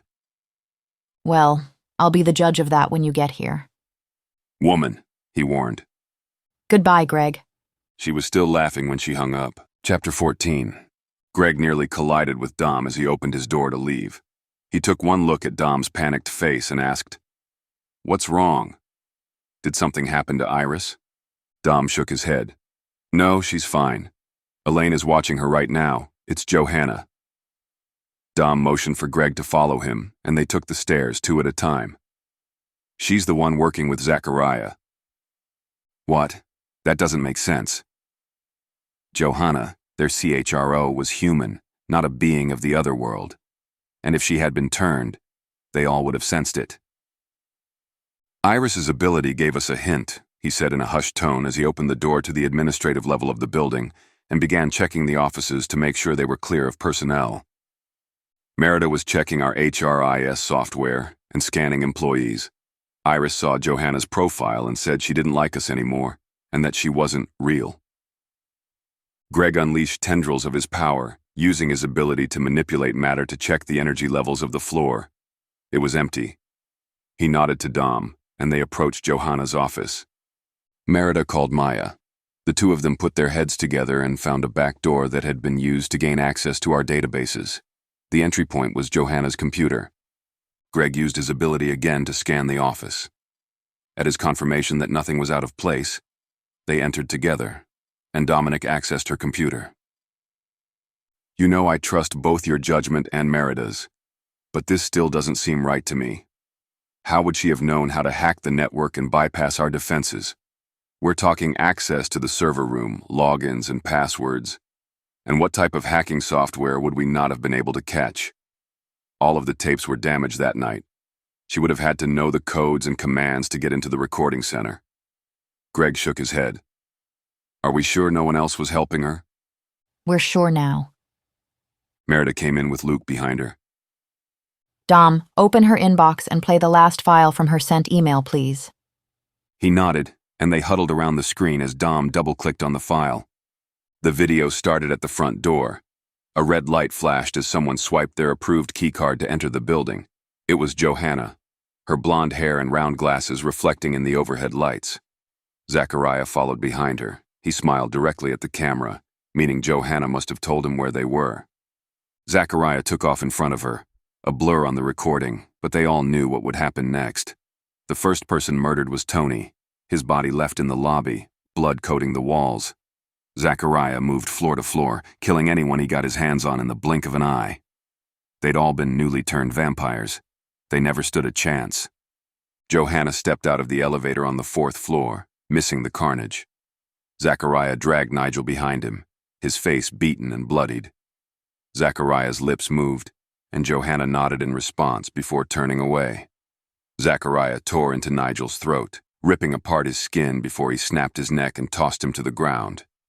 Together they rode the elevator to the 8th floor, the same one Greg and the others were on now. His stomach dropped. He knew who their next victim was. They all did. Leo, a 500-year-old vampire and one of Greg's battle officers, exited the stairway. He rushed toward Zachariah, knife in hand. Leo was almost on him before he froze mid-assault, paralyzed by an invisible force. Zachariah placed a small object in Johanna's hand and waved her away. Her steps were robotic, with no trace of recognition for Leo nor sympathy on her face. Zachariah took a step towards Leo. His grin spread as he spoke. Then he raised his hand to his throat, and they watched on in horror as Leo mimicked the motion, the knife gleaming in the light. Zachariah then pressed 2 fingers into his skin and smirked as Leo took his own life. He stepped on Leo's crumpled form as if it were nothing more than a rug, and entered Johanna's office after her. Taking a seat behind her desktop, he slid his hand near the side. Dom's voice wavered. I think he's putting in a USB. He nodded to the side of the computer where 3 ports were located. Whatever is on that device is how he got into our systems. It's almost over, Merida whispered, her voice laced with grief and fury as she squeezed her husband's arm. Zachariah and Johanna left the office shortly after. They took the elevator to the lobby, but before they left, Zachariah made a call from his cell phone. When a cocky smile appeared on his face, Greg knew exactly who was on the other line, Daniella. He'd visited her after killing vampires. Greg's vampires, people he cherished and cared for. Greg's body shook with rage. His incisors lengthened, and his eyes turned red in fury. The cords of his muscles tightened in preparation for a fight, a battle he waged within himself. This was not the time nor the place, but still, it tore through him. A voice on the computer snapped him back to the present.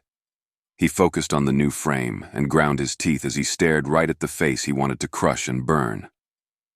I hope you enjoyed that little cinematic experience. I have to say, I found it especially compelling. Zachariah tapped his chin. Ah, yes. Where are my manners? Greg, how are you doing these days? I assume you're pretty pissed off right now. You know, as a leader, you really should have more security. Or is that the best you could do? That group there was pretty pitiful.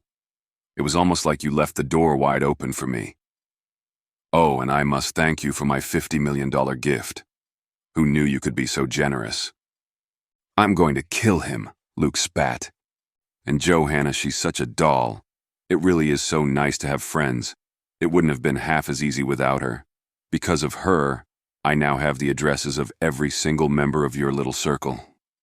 But you know, Greg, killing your vampires gets old after a while. I'd rather convert them, show them the good things in life. Zachariah sat back in his chair. So, I'll tell you what. You come to these coordinates, offer your head up on a platter, and I'll leave them be. You have 24 hours to decide. He sneered. Don't make me wait. The video clicked off. and Luke turned and punched the bookcase behind him, sending glass and splinters of wood crashing against the wall. The action didn't faze Greg, Merida, or Dominic. Greg felt like breaking something himself, but he had to keep it together. They needed to make a plan, and fast. Everyone upstairs now. He turned on his heels and left Johanna's office with his team in tow. When they reached his office, Greg leaned against his desk. Luke stood near the door, his neck corded, nostrils flared. Greg shook his head, giving him a silent command to behave before addressing Merida and Dominic. "Is there any concern that he got into our offices?" No. Merida answered. Nothing shows that any of the other offices were compromised. Good. Since he was in Johanna's office and various areas of the building, I want this building closed tomorrow. Send out a notice to everyone to keep their teams away. Have a sweeper team check for bugs or anything that he could use to gather information. She nodded. As for the addresses, Greg began, the ones in the system are fake. He didn't retrieve anyone's personal information, Dom replied. Actually, he could have. Greg drew in a slow breath. You saw what he did to Nigel. I think he's able to get information by drinking someone's blood. If so, he could have pulled that information from anyone he killed that night. And what the fuck was that? Luke shouted. What did he do to Leo? Greg fought to keep his voice calm, controlled. I don't know, Luke. I don't know. Is there any possibility that those are his new powers? Dom asked. Greg shook his head. No, it's impossible. Zachariah is younger than all of us here. Powers are discovered around every vampire's 200 to 300th year. He would have just come into his second ability. We already know his first power turns him into a tank. He couldn't have 2 additional powers right now. Maybe they're not separate powers? They all turned their attention to Merida. He took information from Nigel through blood. Maybe that's his ability. Maybe part of the information he can take is their power, or he can copy it. Whatever he used on Leo was some sort of mind control. But that wasn't Nigel's ability, Luke spat. No, it wasn't, Merida acknowledged. But if he could control people's minds, including a vampire's, why would he need to threaten Greg? He'd be able to reach any of us at any time. I don't think that ability belongs to him. I think it's something he stole. Greg, your ability works similarly. What do you think? Dom asked. Greg tapped on the desk and thought. Whenever I look into a person's memories, it's temporary, and I can't go from one person to another repeatedly without expending a lot of energy. If he's able to control someone's mind, I'd assume the effects would be similar since all of our abilities are tempered in some way. He paused. I don't think it's a vampire's ability, at least, not one we know. It could belong to a witch, fae, anyone. There are too many variables to guess, but whomever that ability belongs to, there's someone he keeps close. He wouldn't kill them, and he wouldn't put them in danger. That ability would be too valuable to him. Is it possible, Luke snarled, that it's Johanna's? Dom shook his head. I don't think so. You saw how she looked throughout the video. I think she was under his control, not the other way around. But that doesn't make sense either. She could speak and move around just fine during the meeting on Monday, and she was working today. How would she be able to do that if he was controlling her? Merida asked. The door slammed shut as Luke stormed out of Greg's office. Merida and Dominic exchanged looks before turning to face Greg. I'll figure out what that was about later. Greg ran his hand through his hair.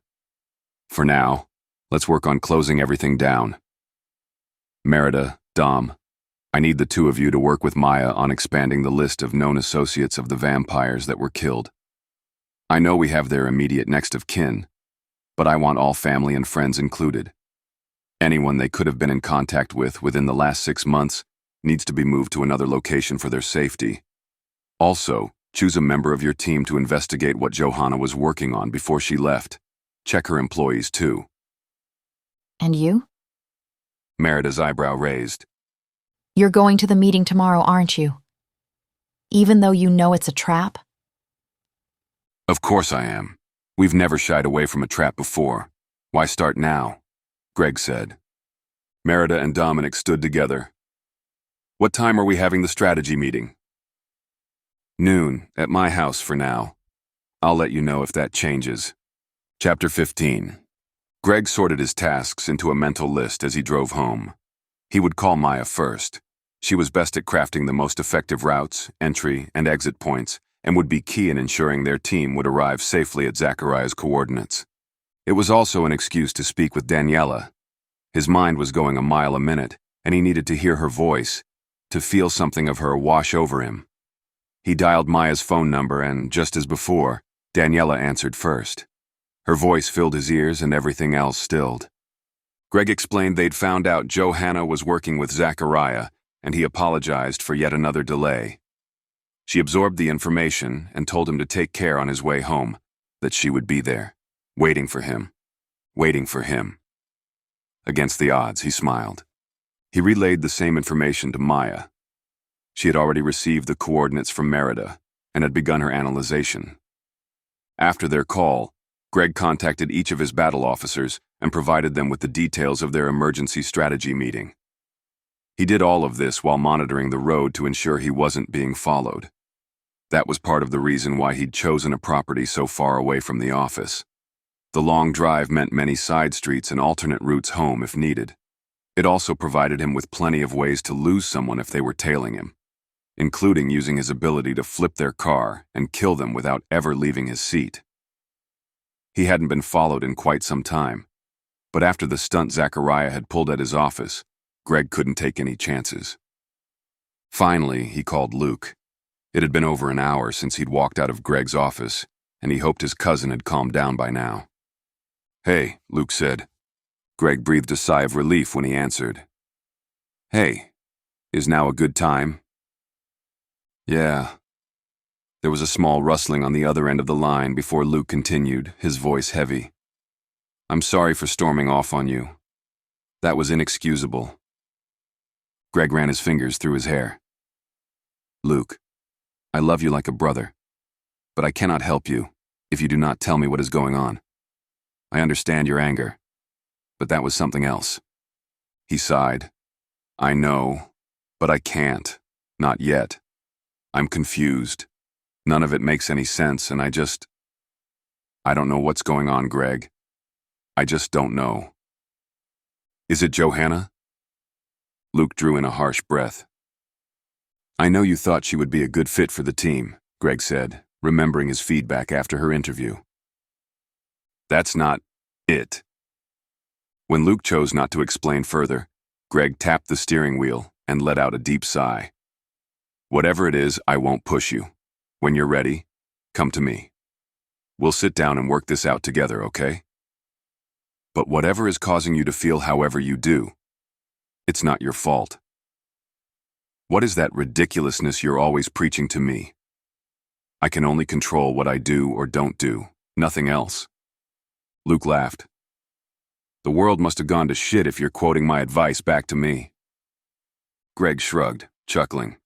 "Nah, I just wanted you to realize I do actually listen to you, so you would quit your whining one of these days.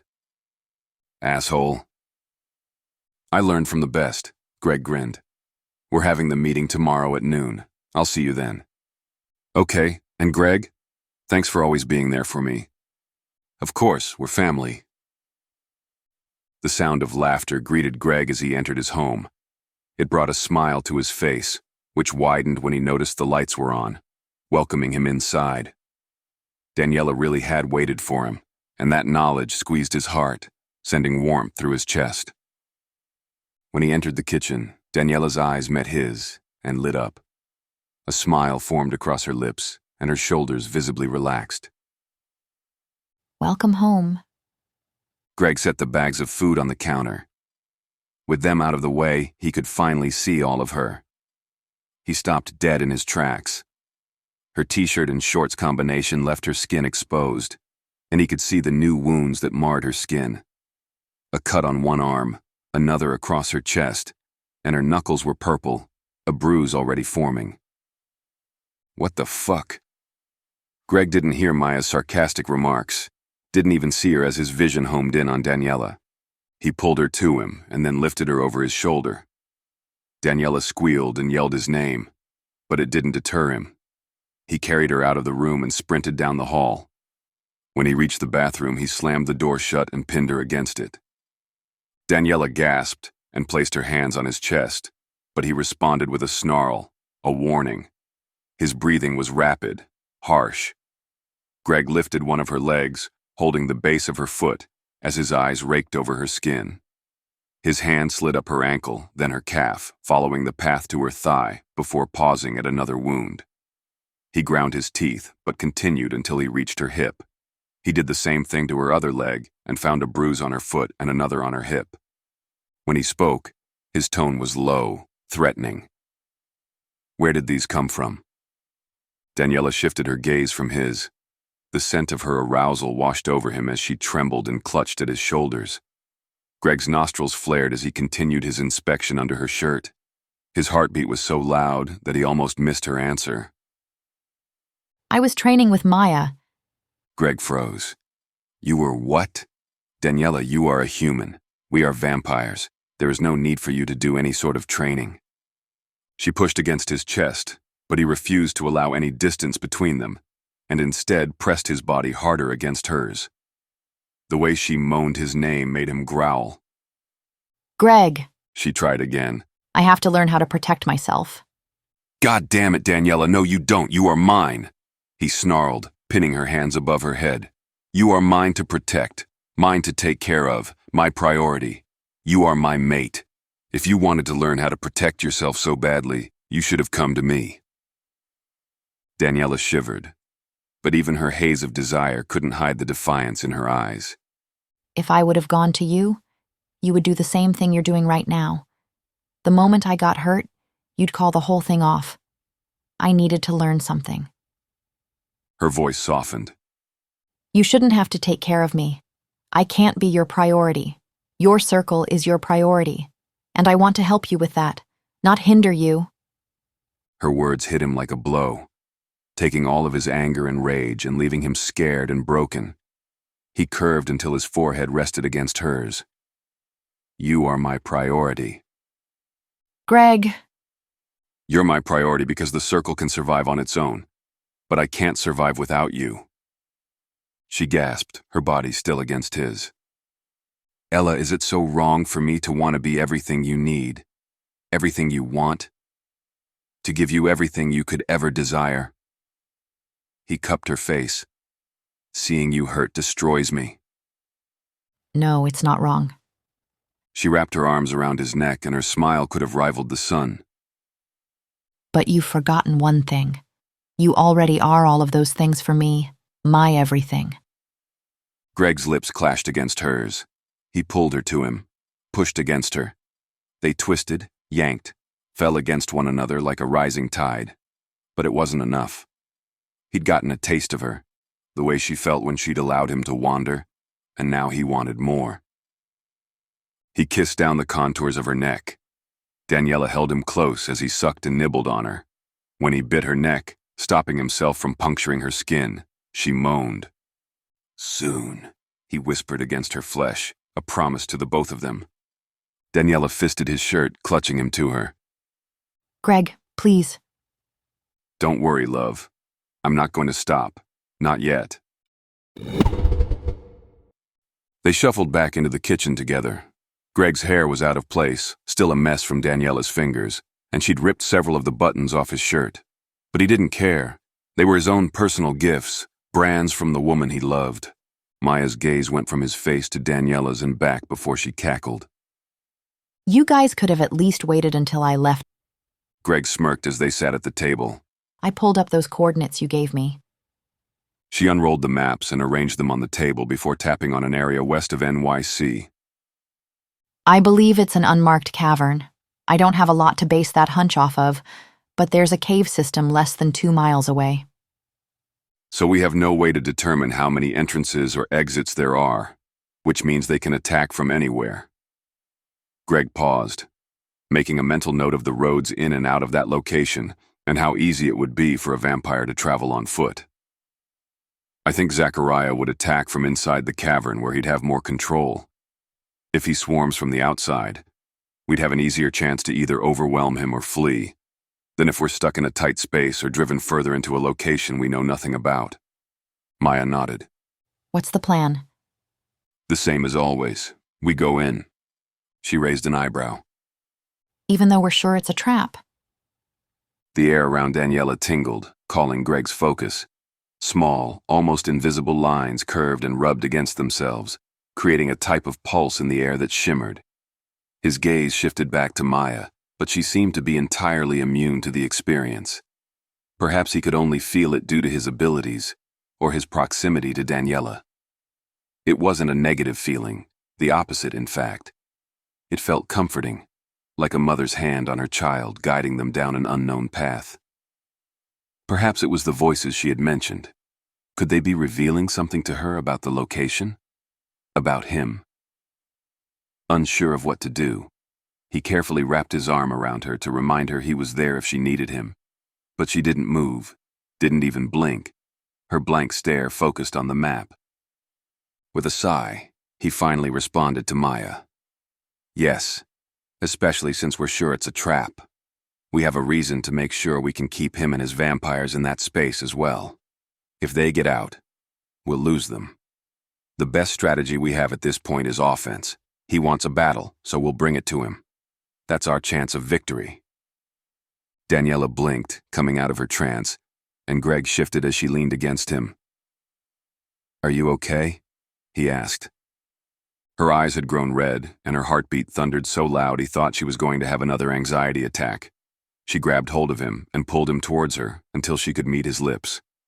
Her kiss was desperate, as if she were begging the gods to freeze time right at this moment. When he pulled away from her, breathless, he saw fresh tears in her eyes. Ella? What's wrong? I'm okay. I'll tell you tomorrow. Her gaze slid from his to Maya's.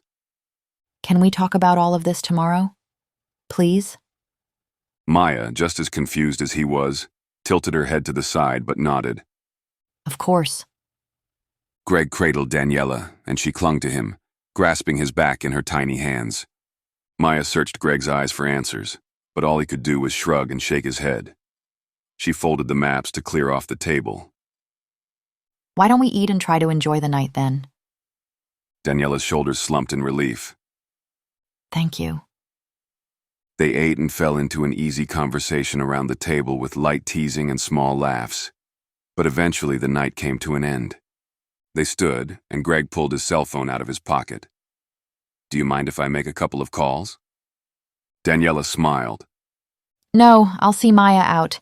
I have a few things to discuss with her anyway. Greg looked between the two of them. The smirk on Maya's lips did not bode well for him. There's no need for you to worry, big bro. At least, not yet.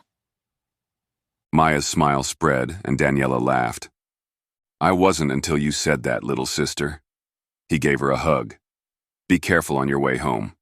Text me when you get there, and if you can, please don't corrupt my mate's mind before you leave. I can't make any promises. Greg chuckled and dropped a kiss on Daniella's head. I'll be in the study when you're done. Chapter 16. Greg was on his last call when Daniella entered the room, dressed in a floor-length silk robe. Everything faded away as he took her in, catching the mischievous look in her eyes and the teasing smile that played on her lips. She had tied the robe around her waist loose enough for it to fall open and give him a generous view of her skin. He followed it with his eyes, disappointed when the sash obstructed his further progression. With each step, the robe opened, revealing her long legs. The soft fragrance of her shower gel as it mixed in with her natural scent wrapped around him, tantalizing his senses. Saliva pooled in his mouth, and he barely caught himself before he drooled. Her smile grew. His vixen knew exactly what she was doing, seducing him. There was a murmur on the other end of the phone with an uptake at the end. A question. What? He asked Michael. I asked how many people you want to watch the Thompson building. 5. Greg swallowed hard as she sat on the couch, the robe draped open around her as she crossed her legs and folded her hands over her knee. She had his sole focus, and he knew he had to give up when he missed something else. Michael said, I think we're having some interference. I'll conference you in at noon, all right? Okay, Greg. Talk to you then. Bye. He hung up and rose from his chair, dropping the phone onto his desk. Greg's hand slid to the top of his shirt, releasing the first button from its closure, then the next and the next, smirking as Daniella watched him. Her eyes heated, darkening to near black, and when she licked her lips, he almost groaned. Were you really getting interference? She whispered huskily. Yes, due to the gorgeous woman who walked into my office. He unbuckled his belt and ripped it free from the loops, throwing it on the ground as he prowled toward her. She bit her lip, trying to suppress her whimper. But he caught its melody in the air as he grasped her chin, forcing her to meet his eyes. I am going to worship you like the goddess you are. Chapter 17. When morning came and she'd finally left Greg's warm embrace, Daniella felt relaxed. One could even say sated, as long as she managed not to stay too close to him, think about him too often, or what they had spent most of the night and early morning doing. Making love with Gregori was everything she could have asked for, and more than she could have ever imagined. According to him, it had also made her immortal. She was still human, but taking Greg as her mate gave her certain vampiric abilities, such as enhanced strength, speed, and immunity. Daniella didn't feel any different, although Maya's movements seemed slower to her, like if she focused just enough, she could catch them out of the corner of her eye. Sometimes it even seemed like she hit harder, but true to Maya's word, even if she did, Maya would still have the upper hand. She was trained and honed for battle in a way Daniella was not, but she would be. She had to be. Remember to widen your stance. If you don't, you'll leave your left side open, Maya said, pulling her from her thoughts. Daniella grunted and spread her legs further apart. Maya spun to kick her again. Daniella knew she wouldn't be able to miss the attack, so she crossed her arms and blocked it. Good, Maya nodded. You're faster. Mating with my brother agrees with you. Daniella blushed, but stayed focused. She threw out a jab and then another. Maya evaded both and returned the attack. Daniella ducked, escaping the first two punches, but Maya's elbow hit home. Her connection with the water spirit may have kept her from feeling pain, but the hit would definitely leave a bruise tomorrow. Daniella's magic was where her strength laid. With it, she could unleash devastating long-range attacks. But she had to stay balanced, and could only do so if she learned how to defend herself in close combat. If someone could incapacitate her, she would be nothing but a liability. They practiced for another hour before switching techniques. Do you want to work on the boiling my blood thing again? I'm quite amused by it. Daniella side-eyed her. You're a masochist. Don't judge. Maya winked and they shared a laugh. Plus, if I remember correctly, you had fun setting me on fire yesterday. Daniella scrunched her nose. Please, you know how much I hated that. No one likes the smell of burnt flesh. Maya shrugged. You'll have to get used to it, though. Setting a vampire on fire may save your life in the future, and at least it's something if you can't figure out how to get blood boiling to work, especially on such short notice. Daniella sighed. You're right. They'd spent a large part of yesterday planning and testing her powers. While her abilities were strong enough to rival a vampire's, she was not all-powerful. Daniella could only affect an area she knew or could see. Because of that, a cavern with unknown winding tunnels would hinder her, and she could not use any type of field magic, or else she may injure their allies during the fight. Her only option was individualized magic that focused on the vampire's body. Are you sure that your healing ability will counter my magic? She asked. Maya laced her fingers, pushing at her wrists for a stretch. I'll be fine. Just try it already. But remember, focus on the brain. Anywhere else won't kill us. Daniella nodded and closed her eyes. She connected to her surroundings and pushed deeper, past the cool breeze that dried her sweat, the warmth of the sun, and the wetness that hung in the air. Past the skin, outside of the natural world. There she pondered. What was she missing? Why couldn't she affect Maya's blood and heat it? Perhaps it was her doubt and fear. Fear of hurting her friend, fear of this not working, the small voice that told her this was too sudden and much too new for her to be an expert at. While her fears may be justified, they frankly didn't matter. If she couldn't figure out how to defend herself and kill vampires, Maya would never help her make it to tonight's battle, and she had to be there. Or else... No, she could not think about that now. With renewed determination, she focused on her intent. Another deep breath released any lingering emotions, leaving her open to receiving and listening to the spirits. Then an idea popped into her head, single and certain: dehydration. If she removed water from Maya's body, it would overheat. Daniella called to the spirit that ebbed and flowed, equally calm and yet able to rupture and crash at any moment. She gasped at the surge of power, at how it wound around her and merged with her desire so seamlessly that it felt like a part of her consciousness. She was so engrossed in this feeling that she missed Maya's groan, the way she couldn't lift her tongue to speak, and how she swayed in the yard until she heard a loud thump. Daniella opened her eyes to see Maya on the ground. She rushed to her and cradled Maya's head to her chest. "Maya? Maya? Are you okay?" Maya groaned in response. Daniella released the breath she'd been holding. "Fuck, I'm so sorry." Maya waved her hand dismissively and began to sit up on her own. She let Daniella help her to her feet, and they moved to a nearby bench. Daniella offered Maya her bottled water, but she shook her head, bracing her hands on her knees. After several deep breaths, Maya slumped back against the seat with a sigh, eyes closed. "Well, it's good to know that works." "Are you sure you're all right? Do you need me to get you anything?" "No, I'm okay. I've almost finished healing." She opened her eyes to peer at Daniella. "Stop worrying before you end up with a permanent crease in the middle of your forehead. I'm fine. Now, do you think you can do that on a massive scale?" She scowled. "Yes, Madam Dickness." Maya's roar of laughter made Daniella smile, easing a bit of her guilt. She sat back against the seat and stared at the sky. Hurting Maya like that, so easily, shocked her.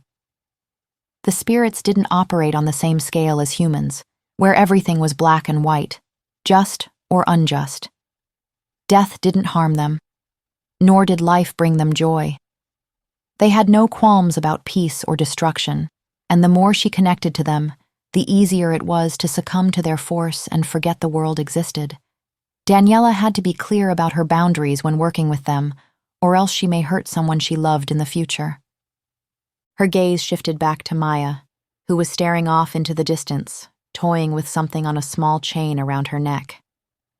The object shone in the light, and Daniella realized it was a ring, a simple golden band that seemed too big for Maya's long fingers.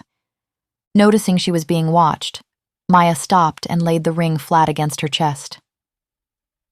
"Greg is going to fight you with everything he has when you tell him you want to join us at the battle tonight. I want you to understand why." Daniella cocked her head to the side but nodded. "Okay."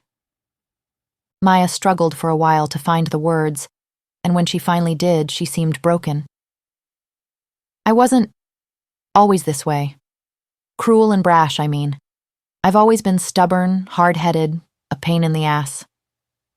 She gave a sad smile. "But this, who I am today, was born out of pain and loss. I never agreed with Greg keeping you in the dark about us because you should value the time you have with your mate. You never know when you might lose them." Maya picked up the ring again, grasping it in her hand. "This belonged to him, my mate, but he's gone now. This is one of the only things I have left of him." Daniella's eyes widened. She reached out to hold Maya's hand as a tear slid down her friend's cheek. "Maya, it's okay. I don't talk about him often, but it's nice to remember." Maya sniffled. "My parents were the epitome of love, and they did everything they could to teach us those values, to keep us connected. But when I was a child, they contracted the plague, and I lost both of them. Daniella nodded. Greg told me about the plague, that you got it as well, and how Eric turned him into a vampire, and then Greg turned you and Luke. Maya's face warmed, and for a moment her eyes brightened. When I met Eric, he looked like an angel. I was dying. I knew it. I could feel the energy slipping from my body. When Eric taught Greg how to turn me into a vampire, he said Greg should be the one to do it because I had the greatest connection with him. But that wasn't true. She squeezed the ring again. The person I had the greatest connection with was Eric. I just didn't know it at the time. Daniella shook her head. I don't understand. Eric was my mate, Danny. She gasped and drew back. But how? Greg told me he lost his mate. How could you be his mate? Eric saved us. I was only a child when I met him. He helped me grow, not only as a vampire, but as a person. I treated him like a father figure at first. She laughed. I'd cling to him constantly, always begging for him to play with me or carry me around town. When I was scared, I'd run to him. He was my safe place. The tears flowed freely now, but she wiped them away and took a deep, shuddering breath. That changed when I became older. Eric taught us everything about life, about being a vampire and how to survive. He talked to us about our powers and abilities, but even though our bodies had matured as humans, we still had a lot to learn as vampires. My feelings for him were inappropriate, I knew that, and yet I couldn't let them go. She breathed. Daniella wished she could take a piece of Maya's pain, but she couldn't. Its claws were too deep into her for Daniella to begin to help her heal, but still she tried as she rubbed her back, sending her all the comfort and light that she could through her touch while she listened to her story. We went through many wars together. That's why we came to America. We believed that it would be easier here, and over time Eric and I continued to grow closer. But there were other beings here, ones that did not appreciate all the turmoil humans, and some immortals, had brought. Two of them could shapeshift, mimic another person's body and their mannerisms perfectly, and that's what they did. They tricked him into thinking I'd rejected him completely, and it broke his heart. Maya's lip trembled, and she bit it to keep from sobbing. I didn't even know. He never told me about mates. I had never even heard the term before. I just knew I felt something different with him than anyone else did. I wanted something more with him. He left me a journal filled with entries about me, about how I'd grown, how hard it was to stay away from me, how happy he had been that we were advancing toward a relationship, all the hopes and dreams he had for a future with me. He left me this. She kissed the ring softly. And then he left me. Her eyes hardened. That's what happens when your mate rejects you as an immortal being. The emptiness is too much to bear, and it's easier to die. Tears had already gathered in Daniella's eyes, but it wasn't until Maya shut down that they began their descent down her cheeks. Maya brushed away her lingering tears, straightened her back, and held her head high. Not a trace of the vulnerable woman who had been crying and talking about the love of her life was left. She had been replaced with a warrior, someone who could kill without consequence. It shook Daniella down to her core. I killed them. I killed every person who helped take him away from me, who burnt down his house and left me with nothing. Their lives for his, and I would do it again in a heartbeat, she spat. Had it not been for Greg and Luke holding me back and nursing me through the pain, I would have followed Eric in death. Our bond ran that deep, and we had never even consummated it, unlike you and my brother. Daniella's heart jumped, the ache reverberating through her body, leaving her speechless as her eyes widened. You understand what I'm saying, don't you? I agreed I would bring you to tonight's battle, even against my brother's wishes, because your spirits told you he would die if you were not there to prevent it. Zachariah's newly turned vampires will be no match for you. He forces the change on his victims, making them crazed. They can't think for themselves and can only follow his orders, she sneered. Even a human could take down a few of them if they're lucky. but you are kind, sweet, honorable, and if you show up to this battle tonight that way, you'll die. There will be no room for sympathy. Nothing will exist except for action and instinct. The only mentality you should have is kill or be killed. Maya's voice wavered for a moment, but she continued. If you cannot watch the life slip from someone's eyes to save your own, or my brother's, then it's better that you let him die in peace. Because if he survives you, he will do exactly as I did. He will destroy everything, and he will choose to follow you to the grave. Nothing I or anyone else could do will convince him otherwise. She squeezed Daniella's shoulder and stood. Make sure your heart is in the right place before you leave with us tonight. Then she was gone. Daniella broke apart. Tears muddied her face as she sobbed at the cruel honesty of Maya's words. She was right. Hadn't Greg confessed the same thing yesterday? That he couldn't survive without her? And after last night?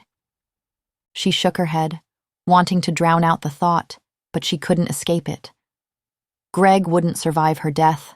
He wouldn't even try to, and she couldn't accept that. She knew how she felt about Greg. She loved him with everything in her. Wasn't that the reason she was going through with all of this? If Maya was asking her if she could kill someone to protect Greg, the answer would always be yes. But didn't that make her a monster?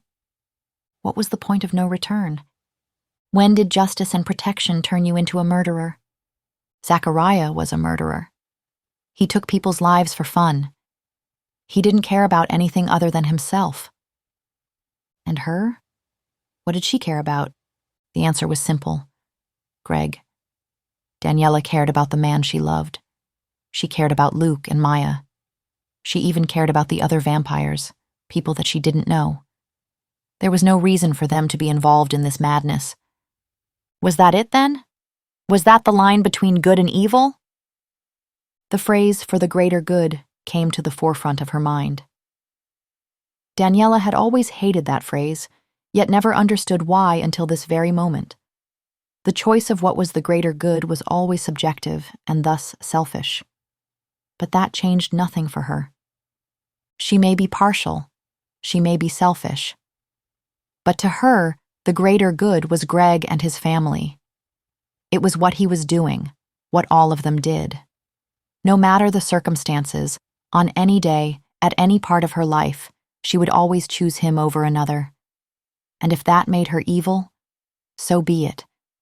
If that meant watching somebody die in front of her, no matter how difficult that may be, no matter how hard it may be for her to wrap her mind around, he was worth it. They were worth it. Chapter 18. Greg's voice rang strong and clear as Daniella entered the house. Luke said something, and he laughed, a deep masculine rumble that danced over her skin. The thought of never hearing his voice again. Her power ripped through her with such strength that she barely stopped herself from setting his home aflame. Shaken, she wrapped her arms around herself. She couldn't fall apart here, not with so much on the line. Daniella raced upstairs and peeled off her clothes. She made it into the shower before she curled into a ball and smothered a scream with her hand. Her thoughts had turned into a chaotic web of despair. What if she couldn't convince him? What if she couldn't stop whatever was coming? What if she lost him? What if? Stop, this isn't you. You always push through, you always do, and this isn't any different. She repeated her mother's mantra in her head, let it fill her with peace as she grounded her energy. I am one with the earth. I am one with the mother. She flows through me. She offers me her guidance, and I can make it through anything. Her breathing calmed, and her pulse slowed until she could think straight. She had suffered a great deal of hardship and loss in her life, and that unresolved pain had created a chasm of fear. Fear that she wasn't strong enough to protect someone she loved. Fear that she'd lose someone else. But if she was willing to risk her life for Greg's, and even kill someone if necessary, the least she could do was believe in herself and her magic. The spirits said she would bring him home, and she would. As she washed, Daniella imagined each negative thought leaving her body, swirling into the water and spiraling down the drain. When she finished, she wrapped herself in a towel and cleared the mirror of condensation. Brown eyes stared back at her, red where the whites should be, and somewhat shifty, but otherwise clear and determined. Tingles raced down her skin when Greg entered the bathroom, and her body hummed a soft melody of completion when his arms came around her. She couldn't resist melting into his embrace as he pressed himself against her. Hi. He whispered in her ear, eliciting a wave of goosebumps over her body. I missed you. Liquid heat pooled at her core, and she sighed. I missed you too. She slid her nails down his arm, and he hissed. His fingers brushed over her neck, tracing the path down to her shoulder and over the wound Maya had inflicted during their training. I hate seeing these on you, he said gruffly, softly licking the wound, healing it. Daniella whimpered. Her head fell back as he trailed kisses over her shoulder and back up her neck. Greg's hands roamed over her body. She could get lost in him. Lost. Wait. Daniella rubbed her hands over his chest. We need to talk. What's wrong, baby? Concern filled his eyes as he smoothed her hair, brushing the loose strands behind her ear before his hands fell to her hips. I'm going with you tonight. No, he said flatly. you're not. Greg, please listen to me. No, Daniella. His hands tightened on her waist. As much as I hate to admit it, you were right about learning how to defend yourself. But I will not let you follow me or anyone else into battle. I will not let you willingly put yourself in a position where you could get hurt. I love you too much for that. Her heart stopped. He'd told her in so many other ways, but hearing those 3 little words took all of her fight and replaced it with a gentle understanding. Daniella slid her hand up to his cheek. My love. Greg's eyes widened and he shook his head as if tormented. No, please. Please don't call me that.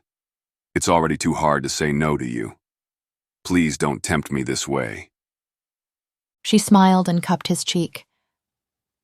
My love, I need you to listen to me, please. He treated the soft caress as if it was his salvation. His eyes drifted closed, and he nuzzled her palm, tickling her skin with his stubble. I love you, she whispered. His eyes snapped open. We're in the same boat. We feel the same way about one another, and I don't want to lose you. But if I don't go with you tonight, I will, and I'm not willing to let that happen. Greg's chest rumbled as he spoke, his tone low, dark. And how do you know this? Why are you so sure? Because the spirits told me last night when Maya opened the map. They warned me you would not come back to me if I did not go with you. His jaw clenched, but she continued on before he could protest. I did not agree to spend my life with you, only to lose you so quickly. I understand you want to protect me. I also understand why you refuse to budge, but you need to understand that I will not either. Compromise with me. She stroked his cheek. Ella. His eyes were kind now, but she knew he wasn't ready to give in, so she pushed harder. Greg, you spent so much time trying to shield me more than I will ever know. But I don't want that to be the basis of our relationship. I do not want to be in a relationship where you are constantly defending me while I sit back and do nothing, nor do I want the opposite. I want to walk beside you. She cupped his face with her other hand. And I think you want that too. I think you want someone who can be your partner and teammate. I want to be that, so let me. He hung his head, his forehead resting against hers as she wrapped her arms around him. Greg clung to her, and his voice quivered as he spoke. What you're asking from me is impossible. I want you to be my partner, but to know that you might get hurt. I can't. But I would rather be injured and heal tomorrow than lose you today. You need to learn to trust me. Greg's hands slid up her back. I do trust you. It's never been a case of me not trusting you. It's been a case of wanting more for you, of caring for you, and worrying about you. That is my love for you. He pulled her closer. But I do trust you. I've always trusted you.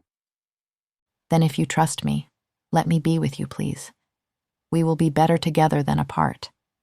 You need to realize I can take care of myself. You need to have faith in me, just like I have faith in you to help me if I need it. Letting me stand beside you doesn't mean that you can't still protect me. It means that you believe I will be capable enough to tell you when I need help, and when I can defend myself and stand on my own. I also have to believe the same thing with you. You may be immortal, but I know that doesn't mean you're invincible. She ran her fingers over his nape. I will not lose you, Greg. I refuse to. Her voice wavered. Please don't make me rely on someone else to take me there because you cannot believe in me. His eyes hardened. You would go that far? To bring you back home to me, yes. I can deal with your anger. I can deal with hurting you, or even betraying you, but I cannot deal with losing you. He balled his hands behind her back and spoke under his breath.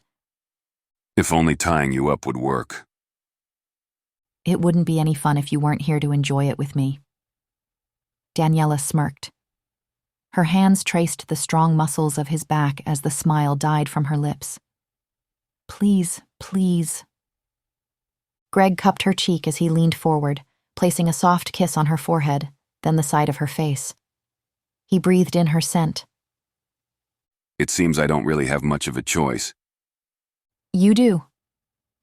Daniella traced the waistband of his pants, drawing a small gasp from him. It would mean the world to me to have your blessing. Vixen, He grumbled as he nibbled on her neck. Daniella sighed and surrendered herself to him.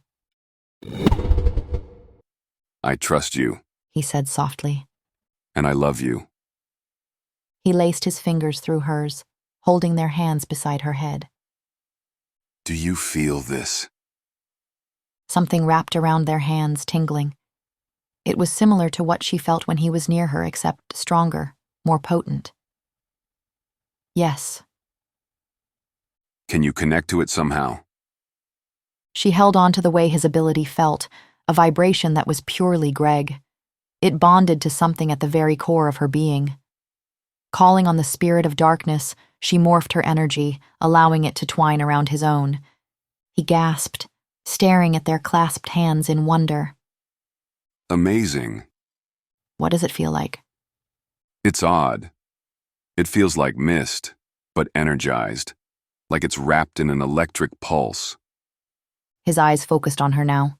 This He squeezed her hand. is ours. If you need me, you call me this way. But if you're in the middle of a fight, You call. he said sternly, his fingers tracing her cheek. And if I need you, I will reach out to you, okay? Thank you. Daniella pulled his head to hers and kissed him. He sighed when they broke apart. Have you come up with some sort of plan of how to use your abilities? She nodded. Dropping a kiss on her palm, he turned toward the soap. Good. We can go over it together after this. Greg rested his forehead against hers and closed his eyes. Daniella wrapped her arms around his neck.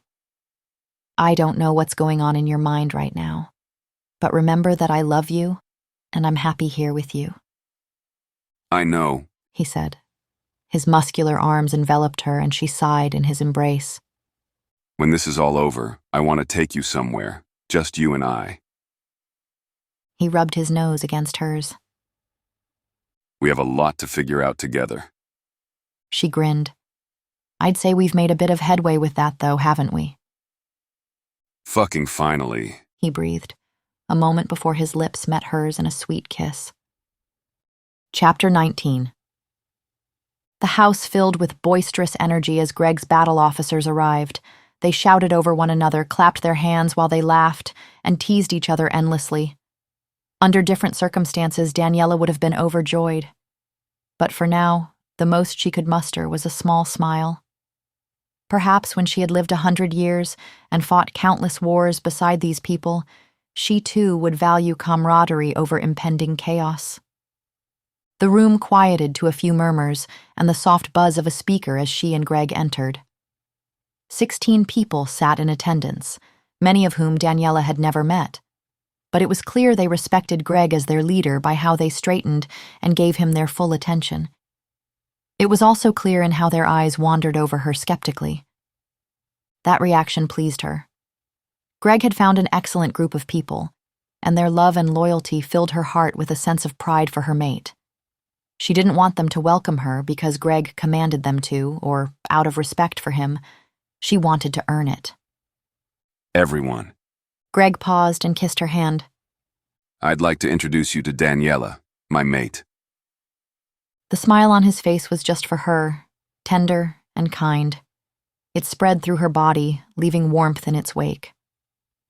Greg took a seat at the head of the table while she took her place beside him on the arm of the chair. His hand came to rest on her lower back and he caressed her spine, sending small tingles of energy through her system. She's human, one of Greg's warriors challenged, his near black eyes unforgiving. Daniella read the message loud and clear.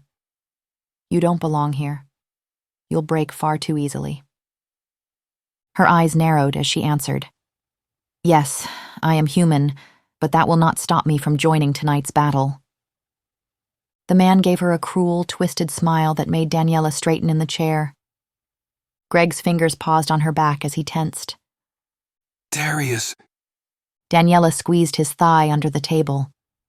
Let me, she projected to him as their eyes met, and then she turned back to his people. It's clear to me you all share a close bond. You work as a team, a family, and I recognize it may be strange for me to be here, as many of you do not know me. So let me take this opportunity to make myself and my presence here very clear.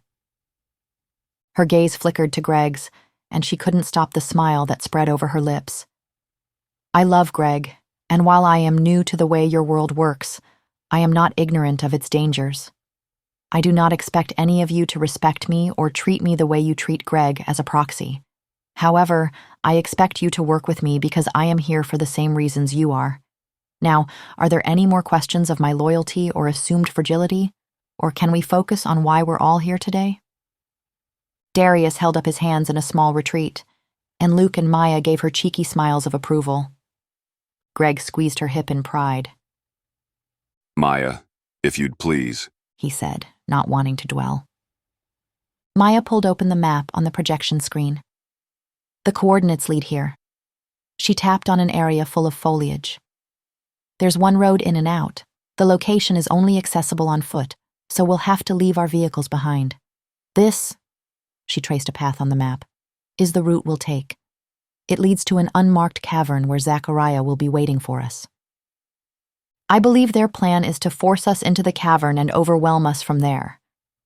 Because we're unsure of the structure or size, your teams will stay behind. If we have too many people, we'll risk losing someone during the fight, Greg said in a measured tone, but Daniella felt him tense. She laced her fingers with his, lending him her hope and strength as he continued. Daniella will be our first line of defense. The temperature of the room dropped a few degrees, but Greg pushed on. Her abilities will help weaken the vampires if she doesn't outright kill them.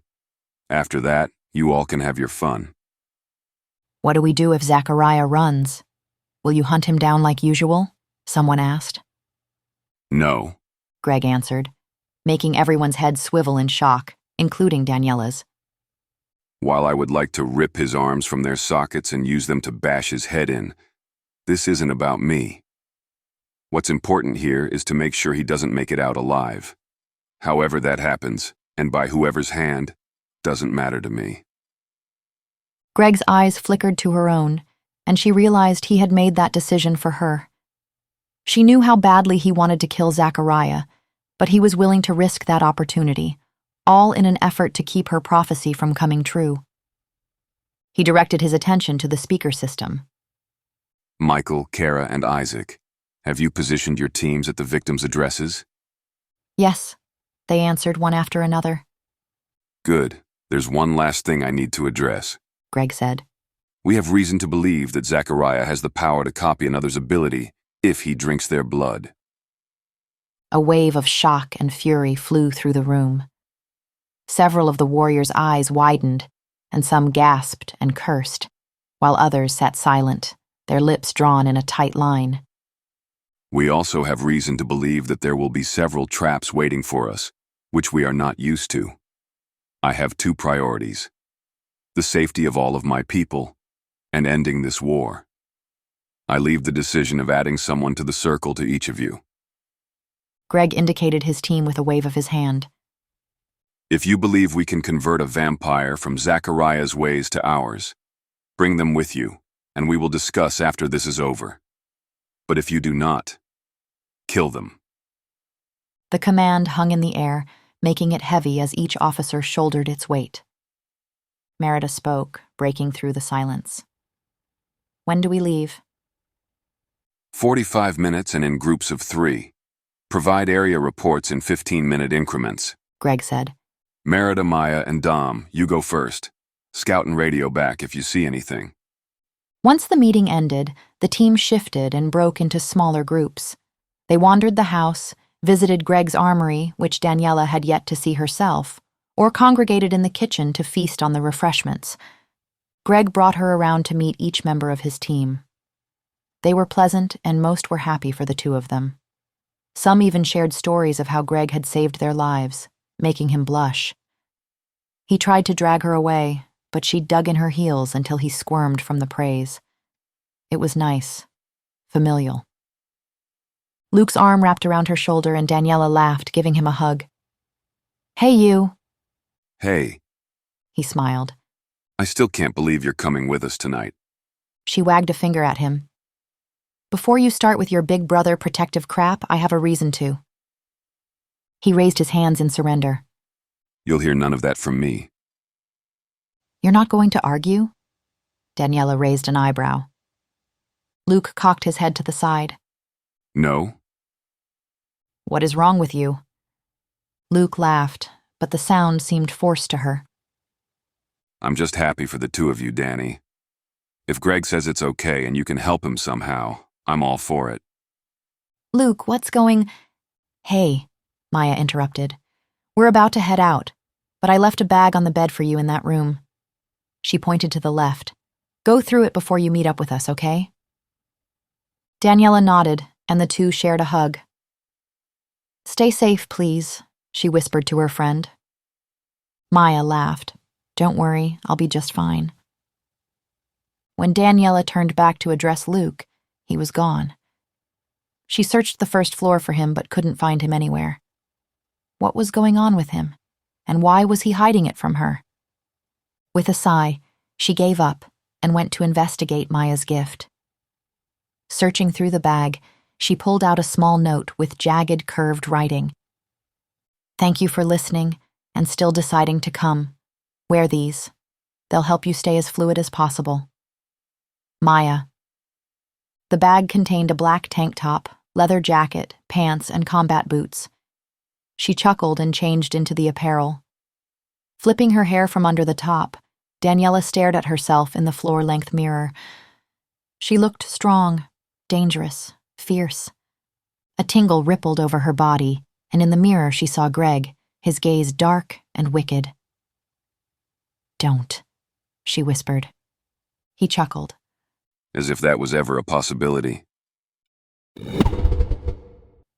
When she exited the bathroom, Greg was sitting on the bed with a dagger on each side of him. "What's this?" she asked. They're for you. We're too fast for guns or most modern weapons. He shuddered as he breathed. I thought these would work well for you.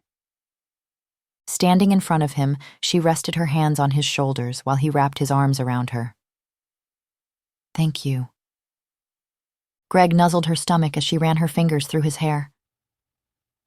"Are you scared?" she whispered. He nodded against her stomach and then met her eyes. I trust you, and I believe in you. But yes, I'm still scared. It's something I'll need to work on. Daniella rubbed his cheek. "Will you let me help you?" You already are. he replied, bringing her hand to his lips for a gentle kiss. The soft beep of an alarm started from his watch, and with a sigh he turned it off and stood. It's time, Daniella. He began, saying her name as if he savored it, cherished it. I love you so much. Be safe for me, please. I will. She grabbed onto his shirt as he bent to kiss her. Promise me you will be too. I promise. Chapter 20. The forest felt like death. Whatever animals had come to this place had died brutally and left a stain on the land. The dirt was tainted with it. There were no chirps of birds, no rustle in the trees, not even a single insect. The entire forest was eerily silent. A part of her wanted to reach out, to heal the land and bring it back to its previous glory, but now wasn't the time. Are you all right? Greg asked. Daniella shuddered but nodded. They're here and they have been for a very long time. He squeezed her hand, and for just a moment she leaned into his strength. Then they joined the group and entered the dark cavern. As they ventured deeper, Daniella called upon the spirit of light to allow her to see, setting her eyes aglow. She didn't feel the spirit of darkness or any warning cultivate within her body. Perhaps it was a sign that the outcome of this battle would be in their favor. Daniella paused at the entrance of another passageway and used her connection with the spirits to sense. She felt nothing. Merida stood beside her, using her ability to look through items, and also confirmed there to be no threats in the passageway. The group advanced forward, pausing and searching each junction they found this way, only to come up empty. But then they came upon a large opening, and when they exited, they were greeted by Zachariah and his vast army. Well, if this isn't a surprise... Zachariah clapped, while Johanna stood by his side. I was expecting you, Greg. But bringing Daniella? What an interesting turn of events. I take it you got my message. Zachariah fixed his gaze on Daniella. Thank you for that friend of yours. Stacy, was it? She was absolutely delicious. I enjoyed her, really, although you were a much better play toy. His smirk deepened. You didn't scream as much. Energy flew out from Daniella, so strong it shook the cavern walls, rippling through the space, creating fissures in the ground. She let the full force of the water spirit take her over, a beautiful wave of destruction winding through her body, infusing her with strength and blending with her desire to kill. Daniella pushed that intent to every vampire that stood between her and her enemy. They groaned and staggered, but they weren't who she wanted. No, she wanted Zachariah. She wanted to feel his blood boil, for him to become so delirious he couldn't move, couldn't speak, couldn't even scream. She wanted him to know what death felt like, and she wanted it to be at her hand. In an instant, their group moved as one. Greg launched forward, the others coming in waves as they worked to slay their adversaries. Zachariah's eyes widened at Daniella's attack. He staggered, but his enhanced strength fought her. She pushed harder, satisfied when he fell back against the wall. But then he grabbed Johanna's wrist and fled down another passageway. Daniella dashed after him, but the darkness screamed at her. She spun away just in time to avoid a vampire launching himself from the ceiling. With a crazed stare, he ran his tongue over teeth that were much too large for his mouth, like he could taste her. In your dreams. He swung at her. Daniella dodged his attack and his next two. His size was a weakness she exploited. When he tried to hit her again, she spun, infusing her kick with a force of air as it hit his gut. He doubled over. Knowing he'd recover quickly, she called on the earth to create vines to tie around his throat. He struggled and ripped them off, but not before she plunged her dagger deep into his skull. Instinctively, Daniella pulled it out, and his lifeless body dropped to the floor in a pool of blood. Her hand shook when the realization hit her. She'd killed someone. It was different when she used her abilities. They could consume her, block out what she'd done in the heat of the moment so her emotions weren't involved. But this? No. This had been done by her hand, But that was what she'd agreed to, wasn't it? He can't hurt anyone else. None of the people lying here can, and that's what's important. That's why you came here today. Daniella gripped her dagger tighter and turned away. A blur caught her eye as another vampire sped toward her. She focused on him, tracking his movements. He reached for her. She grabbed his arm, ducked, and flipped him onto his back. Her dagger was in his head the moment he hit the ground. Taking his life hurt her, but she reminded herself why she was there and moved forward with her mission. Daniella stepped over his body and sprinted to catch up with her team. She froze in front of the field of dead vampires, ones that she helped kill with her abilities, and shuddered. That pause became her downfall as 4 vampires surrounded her. Her adrenaline spiked as fear coated her skin, but she shook it off. Stay calm, think. One vampire lurched toward her. Daniella called on her connection with light, blinding the group. She impaled the nearest vampire with her dagger. His body dropped and she used the new path to escape. Daniella jumped over him, but another vampire yanked her back by her hair. Flipping her other dagger, she stabbed him in the gut and twisted. He howled, throwing her to the ground. She scrambled to get up, but wasn't fast enough. The third vampire pounced on her, his hands around her throat. She squirmed, tried to kick him off, but he was too strong. Daniella released a surge of electricity, sending it through his body. He screamed as she crawled out from underneath him, but then the fourth grabbed her from behind. She tried to electrocute him as well, but he slammed her head into the cavern wall. Pain erupted behind her eyes. No. She called upon fire, sending flames to burn his skin, but he hit her again. Her vision clouded as his hot breath huffed against her face. He's going to bite me. No. Using her darkness, she called for Greg, begging the connection to reach him. The vampire snarled, but the bite never came. Suddenly, she was free. She turned in time to see Greg rip the man's throat apart. He broke the neck of the gutted vampire before using his sword to behead the one she'd electrocuted. His red eyes met hers as he stalked toward her. Greg! He pulled her into his arms, burying his head in her neck. She clung to him, and after a few deep breaths, she whispered, I'm okay. His shirt was covered in something sticky, and when she finally lifted her head, Daniella realized it was blood. Greg! She pushed at his chest, running her hands over his shirt. Where are you hurt? It's not my blood. He bit out. Greg swiped at her temple, a look of pure rage coming over him. He growled. She gasped as she realized he wasn't the only one covered in blood. Her hands, arms, even her chest were coated in the horrible red spray, and now she was bleeding from her forehead. He pressed a gentle kiss to the gash and then traced it with his tongue. She sighed at his touch. The heaviness in her head cleared as he healed her, bringing her back to the present. Daniella moved to pull away from him, but he held her still. We don't have time, she began. We do. They're all dead or will be soon. Greg ran his fingers through her hair. We'd cleared this area of vampires. The ones that attacked you came from outside. Marcus and Antoine are making sure that area is clear as well. And Zachariah? Did you kill him? He shook his head. I came for you first. Then let's go. She took his hand, but he pulled her back. Ella. I'm okay, I promise. We have to kill him, let's go. Marcus and Antoine appeared beside them.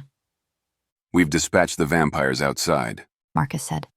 Good. Guard the entrance. The team will explore any channels they find for 5 minutes, and then work their way back to you.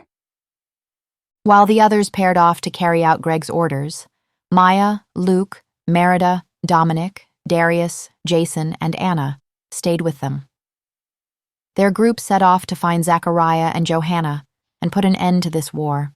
They made it to an opening with 2 different passageways. Before they could take another step forward, Luke took off, taking the passage to the right. Luke! They yelled out in unison, but he was already gone. What the fuck is his problem? Maya hissed. I don't know. Greg growled in reply. Maya, go get him. Dom, Merida, and Anna go with her. Drag his ass back to the entrance if you have to. They nodded and took off behind him. Daniella stared after them, trying to make sense of Luke's actions. While nothing had warned her of that path, the sudden separation filled her with unease. Greg squeezed her hand. They'll be fine. I promise.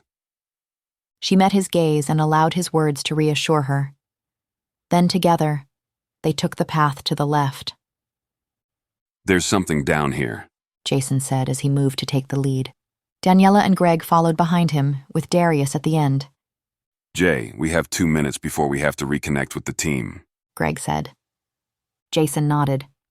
They continued walking and then reached another passageway with a single beam of light at the end.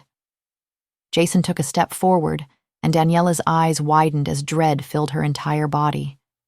Warning bells howled in her mind and she flew forward. Wait! She pulled Jason back just as a metal click reverberated in the chamber. Daniella! Greg reached for her, but it was too late. Time slowed as she called on her connection to air. Daniella spread her arms wide, sending a large gust out and around her body a second before the wall exploded, and everything went black. Daniella's cheek was wet. Someone was screaming and shaking her violently. Each jostle made the sharp pain in her head worse, and she groaned. The shaking stopped as strong arms wrapped around her. Daniella soaked in the warmth, and when she breathed in his smell, she smiled. Greg? She opened her eyes and his hold tightened. Daniella wrapped her arms around him and stroked his back. What's wrong? What's wrong? He shouted.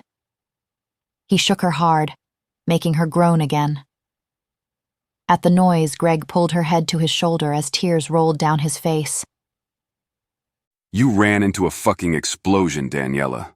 Why would you ever? Dazed, she blinked once, twice. Realizing they were outside, she forced herself to remember what happened. With wide eyes, she tried to pull herself back and check him for injuries, but he refused to let her go. Are you okay? What? Yes, but... Good. She relaxed in his embrace and smiled. Then it was worth it. Worth it? I swear to the gods. If I may, Jason interrupted. She saved all of us. Thank you, Daniella. You did good, Darius said, his expression tight. Greg growled, giving the man a death glare. Daniella realized he was shaking. She squeezed his back and nuzzled the crook of his neck. You scared the hell out of me. Greg bit out, even as his hands smoothed down her spine carefully. I'm sorry, but I knew that was it. What the spirits warned me about, and I... His eyes glowed red. That doesn't mean you should run in and sacrifice yourself. I know, but I knew I would be okay. And I am okay. Counteracting the blast just took a lot out of me. But if you're safe, that's all that matters. He hugged her tighter, then his head snapped up. A moment later, someone yelled as they ran through the trees toward them. We found them. What? Daniella cocked her head to the side. Found who? Greg, what's going on? That wasn't the only explosion, Greg said, his eyes fixed on the trees. What? She gasped. Greg lifted her in his arms, carrying her as he followed down the path. The entire cave system collapsed. Everyone returned to the main entrance except for Maya, Merida, Dom, and Luke. But if they found them, that means they're okay. He stopped dead in his tracks, and Daniella gaped at the sight. They were there, standing, moving about just fine. But the surprise was the multiple groups of women in various states of undress who sat around them. Their skin was covered in blood, dirt, and filth. Countless wounds marred their flesh, alongside bruises from what looked like weeks of torture. Put me down, Daniella ordered. When Greg didn't move immediately, she smacked his arm to get his attention. Put me down. He did, and then he helped her toward the women. She took off her jacket, wrapping it around the nearest woman as Merida approached. What can we do? Daniella asked. They need food, water. Merida shook her head, her expression strained as she fought to keep herself from losing control. I don't even think half of them realize they're alive. Okay. Daniella opened her heart to the spirits. She asked for rain, and it came as a gentle sprinkle over the area. She wanted to do more, to ask the earth to bring them food, but she couldn't. This act alone took everything she had. Many of the women didn't move at first, didn't even seem to register they were outside. But slowly, one shifted, then another. Tears fell down their faces, mixing in with the rainwater as they tilted their heads back. Finally, they drank deep gulps. Some were so thirsty that they choked on the liquid, but even then they tried to swallow more, as if they hadn't drunk anything for days. It broke her heart. What happened? Where did you find them? Greg asked, his voice thick. When we ran after Luke, I saw another chamber inside, Merida said. At first, I thought it was a group of vampires that were planning to ambush us, but then we found them. Her gaze flickered to the women, and she spoke in a hushed tone. They were used for blood and anything else he wanted. Some of them aren't even human, and judging by their conditions, they've been down there for a long time. How did you get out? Daniella asked. Luke. I'm not sure how, but he let us out. Greg, something happened to him in that cave. I've never seen him like this. We can take care of the girls, but please, go help him. He's over there. Merida tilted her head to the left. When Daniella and Greg approached Luke, he was looking over the women, but his eyes were glazed, unfocused, like he didn't really see them. He seemed to be searching for something, or someone. Luke, Greg called to him, getting his attention. Johanna, have you seen Johanna? Luke's eyes were red, wild. He looked over another woman before shaking his head and moving to the next. I have to find her. Luke, Greg said carefully. The last time we saw her, she was with Zachariah. I know, He shouted, but then his voice dropped to a whisper. but she could be here. She could be here. I have to find her. Luke, Daniella tried. I don't think she's here. Then where is she? Luke's voice boomed, making the women around them jump. He ran up to Greg and clutched his shirt. Tell me we killed him. Tell me he's dead at least. Please. Greg shook his head. Someone has to have seen something. What direction did they go off to? Where are they, Greg?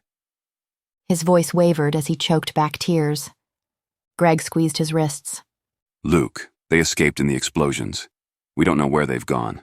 We're looking, but we have to take care of the people here first. He explained gently, like a parent speaking to a child.